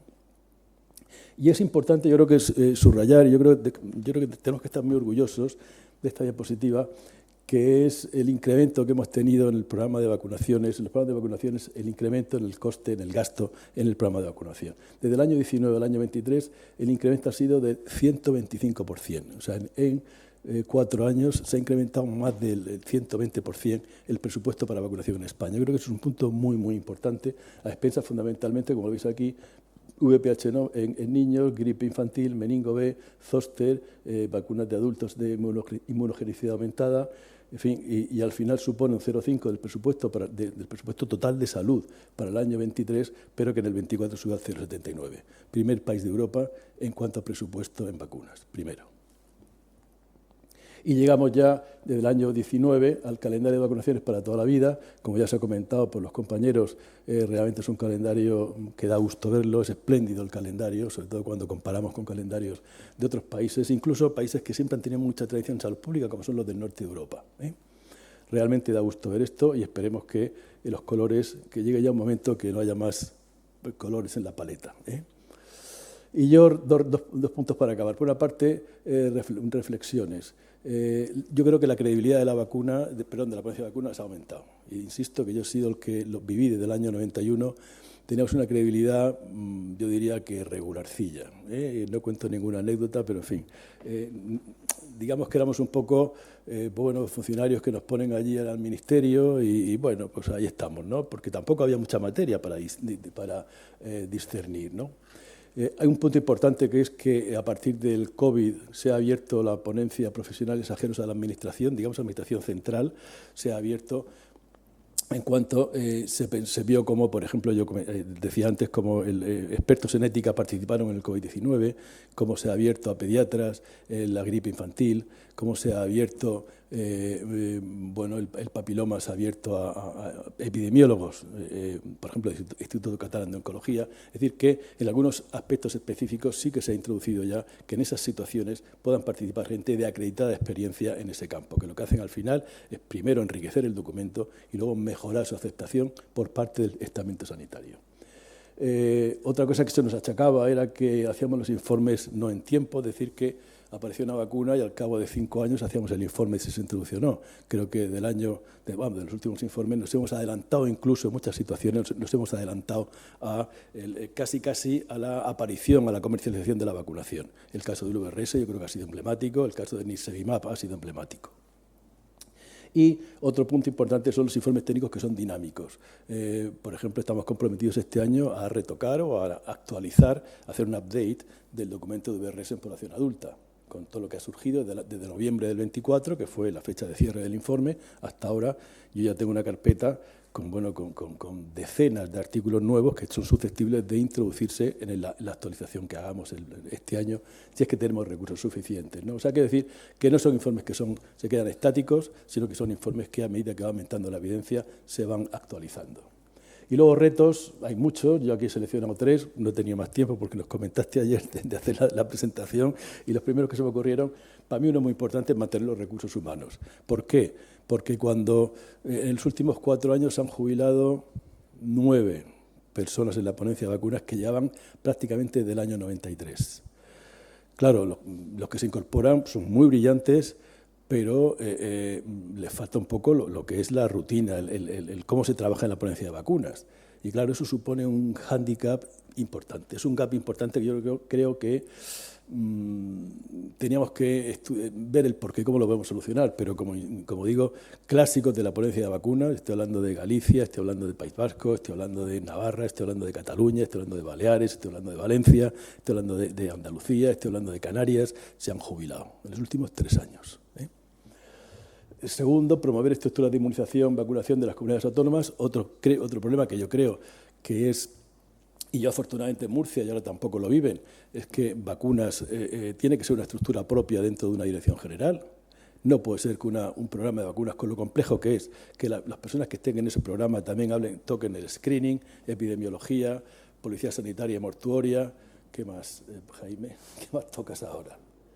Tuberculosis, claro, y eso en el año, no sé, el año 90 se podía llevar, pero ahora mismo con este programa y con lo que nos viene, creo que es necesario, es imperativo, una estructura específica en cada comunidad autónoma, por grande o por pequeña que sea. Y, por supuesto, la financiación, mantener lo que yo llamo el quinquenio prodigioso, que hemos introducido muchas vacunas y anticuerpos, y un anticuerpo, pues mantener esa apuesta por parte del estamento político, que sigan creyendo en las vacunas, que sigan invirtiendo y que les demos resultados sobre todo de impacto de la vacunación, que es la única manera que ven para que el presupuesto no solamente se mantenga, sino que se incremente. Por mi parte. Pues muchísimas gracias a los 4 porque os habéis ceñido perfectamente al tiempo. Y yo creo que además la mesa estaba diseñada con ese universo que hemos pasado por la importancia que primero es generar investigación y tener evidencia, luego la importancia que la sociedad científica está dando valor y esa difusión y premiando todas las estrategias. A ver, estoy muy sesgada, pero es verdad que el papel promotor que tienes como presidente en esa EV es muy difícil no seguir funcionando porque hay que seguirte. Es que es una ilusión, en un empuje que nos contagia a todos. En ese momento la palabra contagio está muy bien definida. Luego, qué importancia que las que al final van a administrar esa vacunación se lo crean y tengan esa ilusión, como es lo que estás tú transmitiendo, pero sin un apoyo institucional, pues esto desde luego no es posible. Así es que yo creo que hemos juntado todo el universo. Probablemente podrían estar aquí también asociaciones de pacientes, pero bueno, es una mesa técnica científica y seguro que habrá otro momento. Yo voy a empezar con una pregunta mía, que sí que os voy a lanzar a los 4. Os voy a pedir que sean respuestas breves para que nos dé tiempo a pasar todas y pues vamos a empezar. Porque además José Antonio ha terminado hablando también de la pandemia, se acaba de cumplir el quinto aniversario y me consta que los cuatro estabais en ese área justo cuando empezó. ¿Qué pensáis que ha cambiado en vuestras áreas respectivas? ¿Qué ha hecho la pandemia en el área de investigación, en la práctica asistencial, en la ponencia o en la sociedad científica? ¿Qué puede haber cambiado? Empieza el que quiera, no tienes por qué ser siempre tú la primera, Cintia, como quieras, pero también te animo que seas. Sí.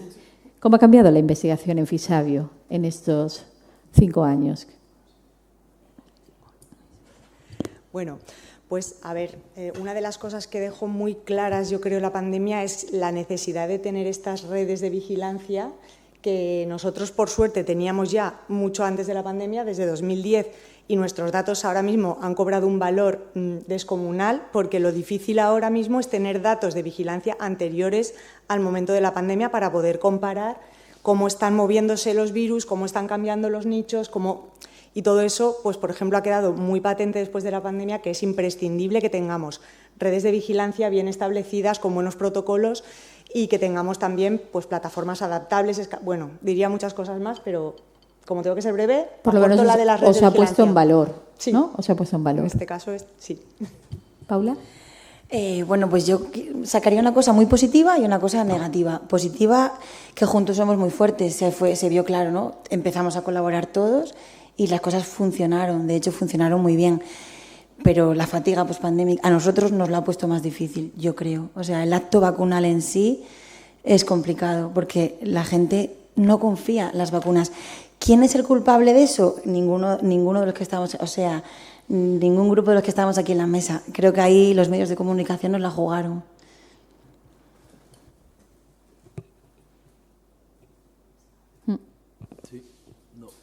Sí, ¿se oye? es que Sí, vale, gracias. Bueno, yo creo que desde la ponencia realmente asumió el papel que le correspondía, ni más ni menos.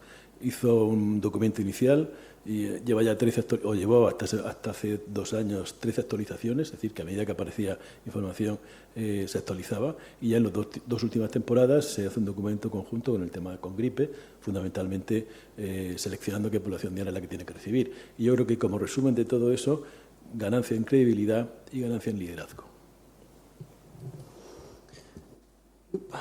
Ahí está. Bueno, yo creo que las sociedades científicas, en concreto la EV, dieron un salto adelante en lo que era ganarse el crédito como referente de información de calidad. O sea, yo creo que ese ha sido uno de los grandes cambios de la pandemia. Y luego, por supuesto, ya no específicamente de las sociedades científicas, pero de las vacunas han cobrado una importancia claramente mayor. Y eso, al haber estado durante la pandemia de forma constante en el tema informativo, ha trazado los cauces, con lo cual es mucho más fácil que recurran ahora a fuentes fiables que antes ni tan siquiera conocían que existían, ¿no? Y eso es positivo. Luego, por supuesto, hay muchas veces que hay expertos, entre comillas, no respaldados por nadie, que opinan y que los medios se hacen eco de ello. Pero bueno, sí que lo positivo es que esa mayor presencia está. Muy bien, qué obedientes que sois los 4. Bueno, ahora ya paso a las preguntas del chat y más o menos yo voy a ir redirigiéndolas porque no están dirigidas, pero yo pienso que está más dirigida para José Antonio, y nos preguntan directamente: ¿para cuándo un registro de vacunas a nivel de toda España? Creo que ahí Jaime me puede echar una mano. ¿También? Creo que Jaime me puede echar una mano, pero vamos, por lo que hemos hablado esta mañana, hemos tenido reunión con el Ministerio, se preguntaba el Comité de Erradicación de la Poliomielitis para cuándo, y se comprometieron que para este año estaba ya el SIBAIM. Yo no sé si tienes tú más información. Yo soy un poquito más pesimista. Yo creo que va a haber algunas comunidades que estemos, ya no como AEV, sino como Murcia. Yo creo que Murcia va a estar y yo creo que Comunidad Valenciana también, y seguro que algunas más, pero yo creo que todas lo veo complicado que estemos este año todavía, sinceramente. Ya veremos. Bueno, pero si no este año, el que viene. Aquí hay que tener en cuenta una cosa fundamental, ¿no? Y es que tenemos que compararnos con nuestro entorno. Cuando Luxemburgo publicó los primeros datos de impacto de la hospitalización del Nirsevimab, En el artículo de Neurosurveillance ponía: no somos capaces de dar los datos de primaria porque no tenemos un registro. Y es Luxemburgo, que es uno de los países más ricos de la Unión Europea, y que vamos a ver qué es Luxemburgo. O sea, Andorra, una mínima, la provincia menos poblada de España, aproximadamente, ¿no? O sea, y no lo tiene. O sea que hacer un registro de un Estado descentralizado, único, etcétera, es complejo, y que todas las comunidades lo hagamos al mismo tiempo es muy complejo. Bueno, pues seguimos. Bueno, ahora lanzo una pregunta para estas, pienso que es para Cintia, porque preguntan un poco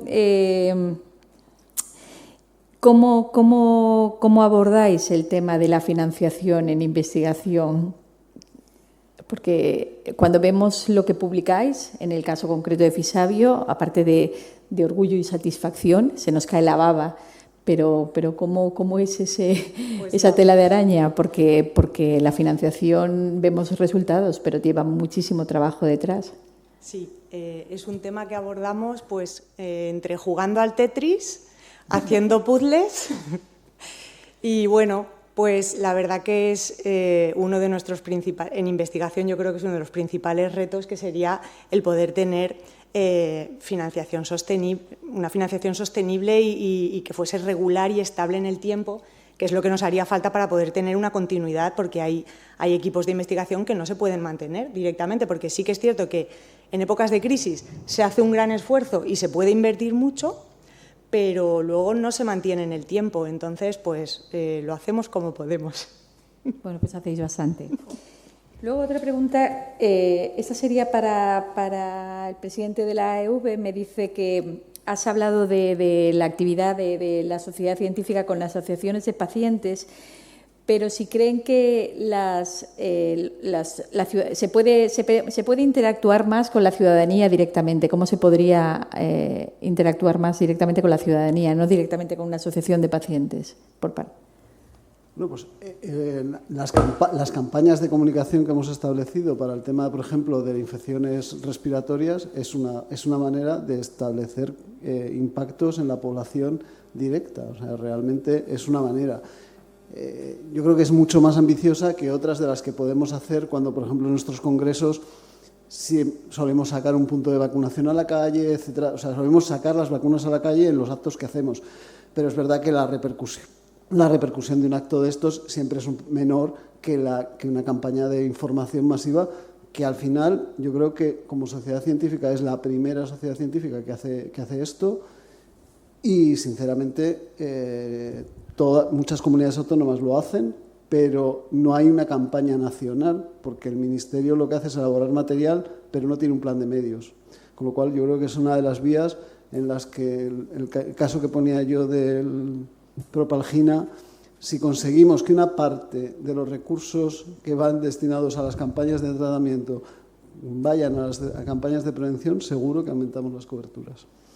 Al hilo de lo que dices, y esto se me ocurre a mí, estoy pensando, ¿no? Porque al final morimos muchas veces en la financiación, que es a veces lo que nos limita, pero pensando en esas campañas de la Dirección General de Tráfico, que son impresionantes, pero que son financiadas por el Ministerio, y aquí va un poco también para José Antonio, el Ministerio sabe que aumentar coberturas al final ahorra costos, porque todo euro que... Entonces, ¿por qué no se...? Bueno, no es que sea responsable, yo te pregunto porque tú eres el que estás más conectado, pero se me hace extraño que no haya financiación, que esto, por ejemplo, ha sido el mejor plan para este invierno, ha sido una campaña promovida por la AEV, pero una campaña promovida por el mismo Ministerio a nivel institucional, igual que la Dirección General de Tráfico, sabiendo que cuanto más se aumente la cobertura, y sobre todo cobertura en adultos, vamos a prevenir morbilidad, hospitalización, mortalidad, y eso también es un coste para el sistema sanitario.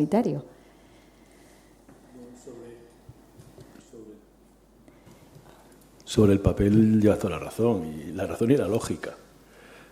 Pero, bueno, en las comunidades nos consta que en sucesivas reuniones han planteado esos temas a los propios técnicos de la ponencia de vacunas, pero a los técnicos del área de vacunas del Ministerio, pero tienen una capacidad de actuación muy limitada. Ellos lo que pueden hacer es, como mucho, es transmitir y claro, luego ya lo que no sabes es cuál es el grado de aceptación o cómo va a aceptarlo lo que es la superioridad, ¿no? Pero, por ejemplo, sí que se han hecho cosas para la gripe, campañas más o menos afortunadas, para el VPH, se trabaja, pero quizás no con la intensidad que se debería y sobre todo no cuando nos comparamos con campañas como, por ejemplo, de los CDC de Estados Unidos, de Canadá, de Reino Unido, fundamentalmente, que son campañas muy sólidas, muy bien estructuradas y que en principio no dan envidia, pero no es por falta de ganas, ¿eh? Yo creo que ahí, nosotros, por ejemplo, yo creo que podemos tener dos ventajas. Una, el Ministerio y sobre todo el Ministerio, ¿no? Porque yo creo que las comunidades autónomas sí ponen un plan de medios, pero el Ministerio no pone un plan de medios. O sea, es decir, hace una creatividad de las campañas, pero luego no hace un plan de medios. Y sin plan de medios no hay campaña. Al final es una cosa importante. Y luego, yo como administración pública, que también soy de administración pública, pues lo ves que la continuidad de las campañas en el tiempo no la tienes garantizada desde una administración pública. Muchas veces el tomador de decisión es el que dice, este año se hace, el año que viene otro y no aloca presupuesto para eso, ¿no? Yo creo que desde una sociedad científica la ventaja que tenemos es recoger recursos de la industria privada y en un momento determinado decir, mira, podemos perfectamente mantener en el tiempo esta iniciativa siempre y cuando tengamos apoyo. O sea, que no va a ser una cuestión de una voluntad de alguien que viene a tomar la decisión a hacer un cambio, sino que mientras no haya campañas públicas de forma masiva, nosotros podemos, como sociedad civil, entre comillas, estar cubriendo ese hueco. Pues muchas gracias. Bueno, pues otra de las preguntas que lanzan aquí en el chat para Paula, dice, Paula, tú estás en un centro de salud rural, imagino que tenéis población, grupos con baja adherencia vacunal, que tenéis alguna estrategia para captarlos. Pues una de ellas, he hablado de ella, ¿no? Con la población inmigrante, sobre todo, que la nuestra es de origen marroquí, porque trabajamos en el campo de Cartagena. Y bueno, lo que he dicho, lo primero que hicimos fue hablar con el imán para saber por qué. Porque podía ser cosa del componente de la vacuna, no teníamos ni idea qué estaba pasando. No nos supo dar una respuesta. No sabemos qué pasa, así que tenemos un trabajo de pico y pala, de ir allí, de mensajes traducidos por difusión vía WhatsApp para que lo difunda el imán, lo hemos hecho de la neumonía y del herpes zóster, para intentar captar a las cohortes de los 65 años. Y bueno, es complicado, muy complicado. Yo creo que a la larga va a dar su fruto, de verdad. Confío en que trabajando con ellos allí en la comunidad o los viernes en el rezo, como estamos haciendo, yo creo que eso va, como tenemos previsto hacer, eso va a dar su resultado. Pero lento, muy lento, hay que ganarse la confianza. El trabajo que estáis haciendo, Paula, es realmente impresionante. Yo solamente me puedo quitar el sombrero.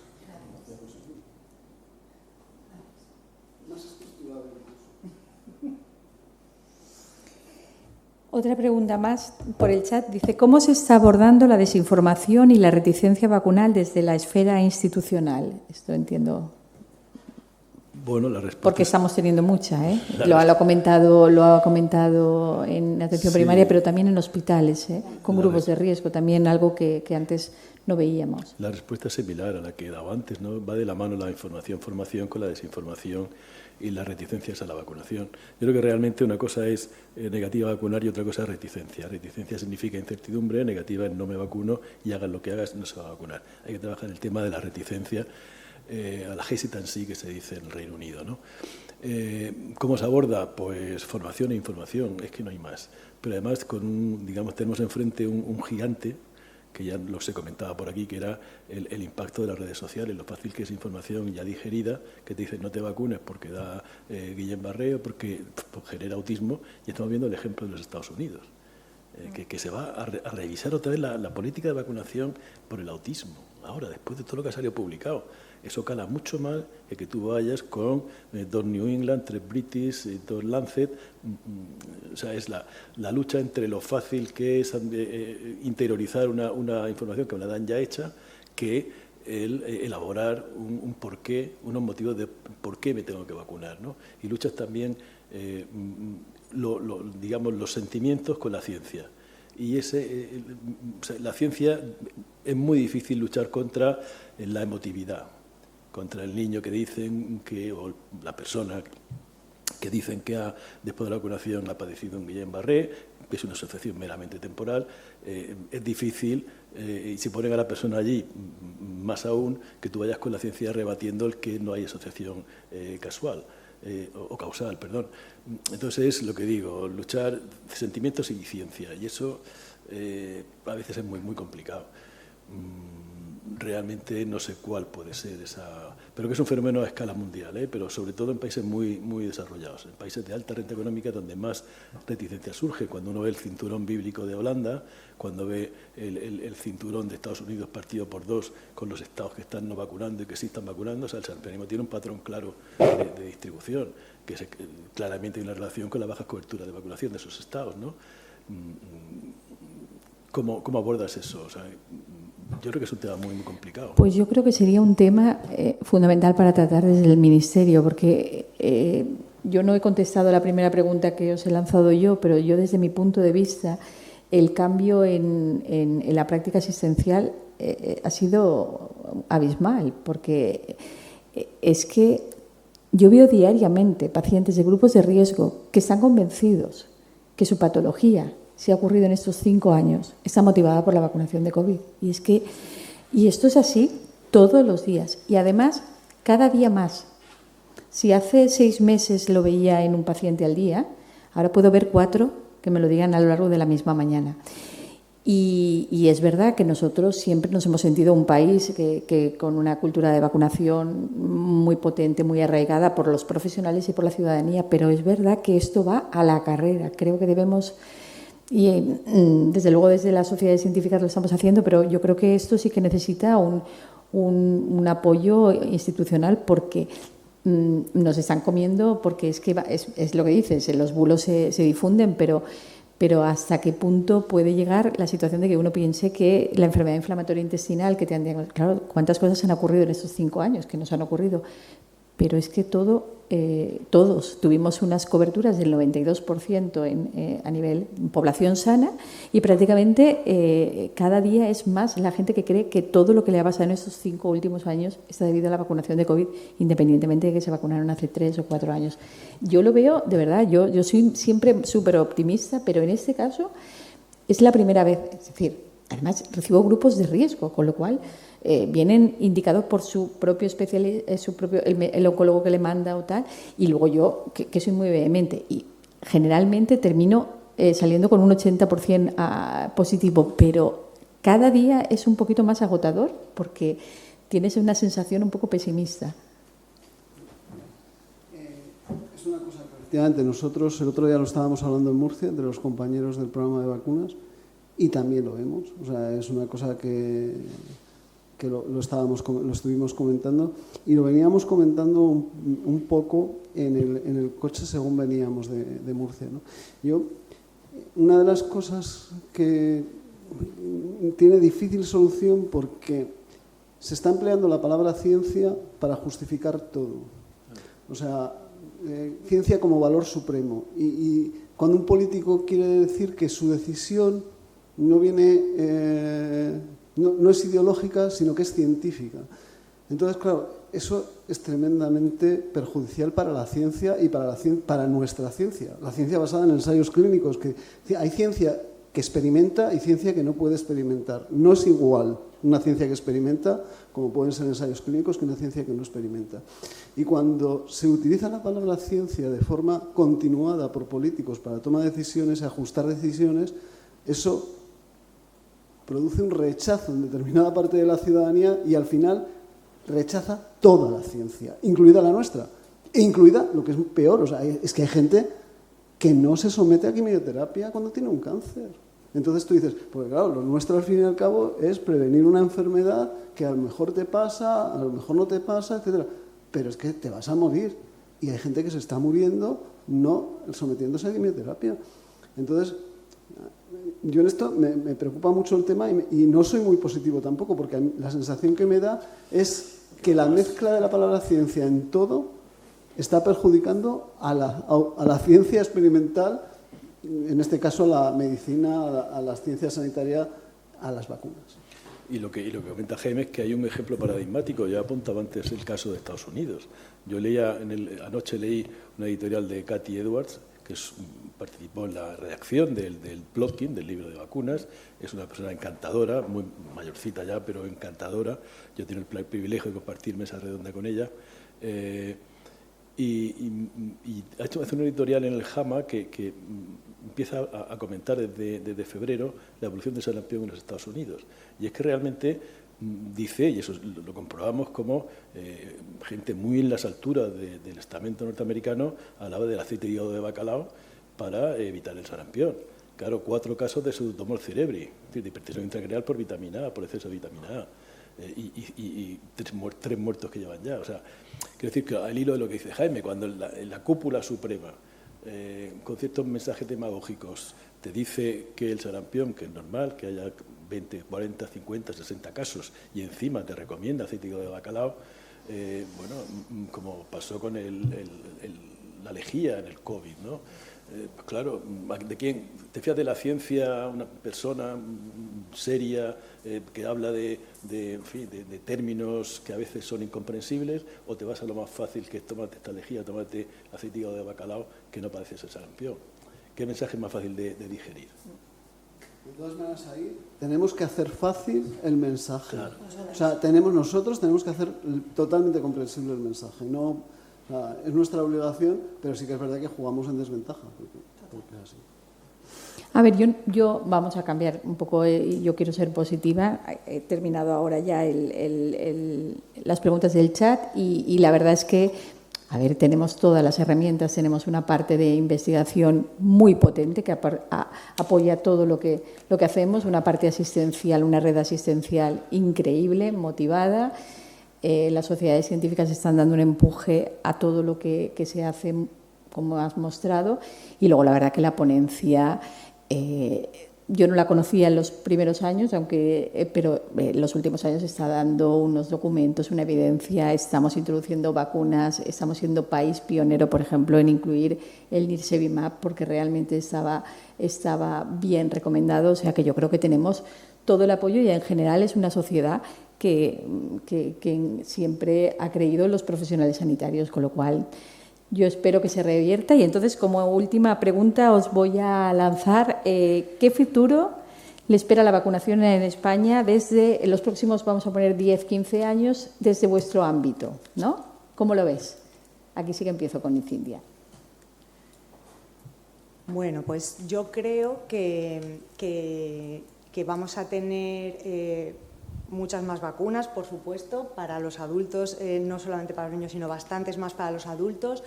Van a ser vacunas, yo creo que el acto de la vacunación y las vacunas van a ser como más personalizadas, teniendo en cuenta el riesgo, las condiciones de salud o la edad.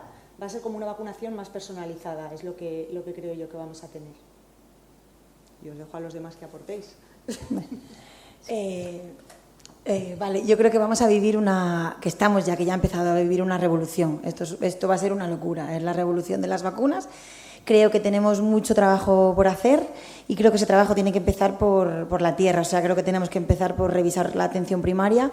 Los médicos de atención primaria tienen que saber que lo que tienen que hacer es la prevención. Las enfermerías de atención primaria tenemos que dar más prevención que tratar la enfermedad y creo que tiene que empezar por ahí.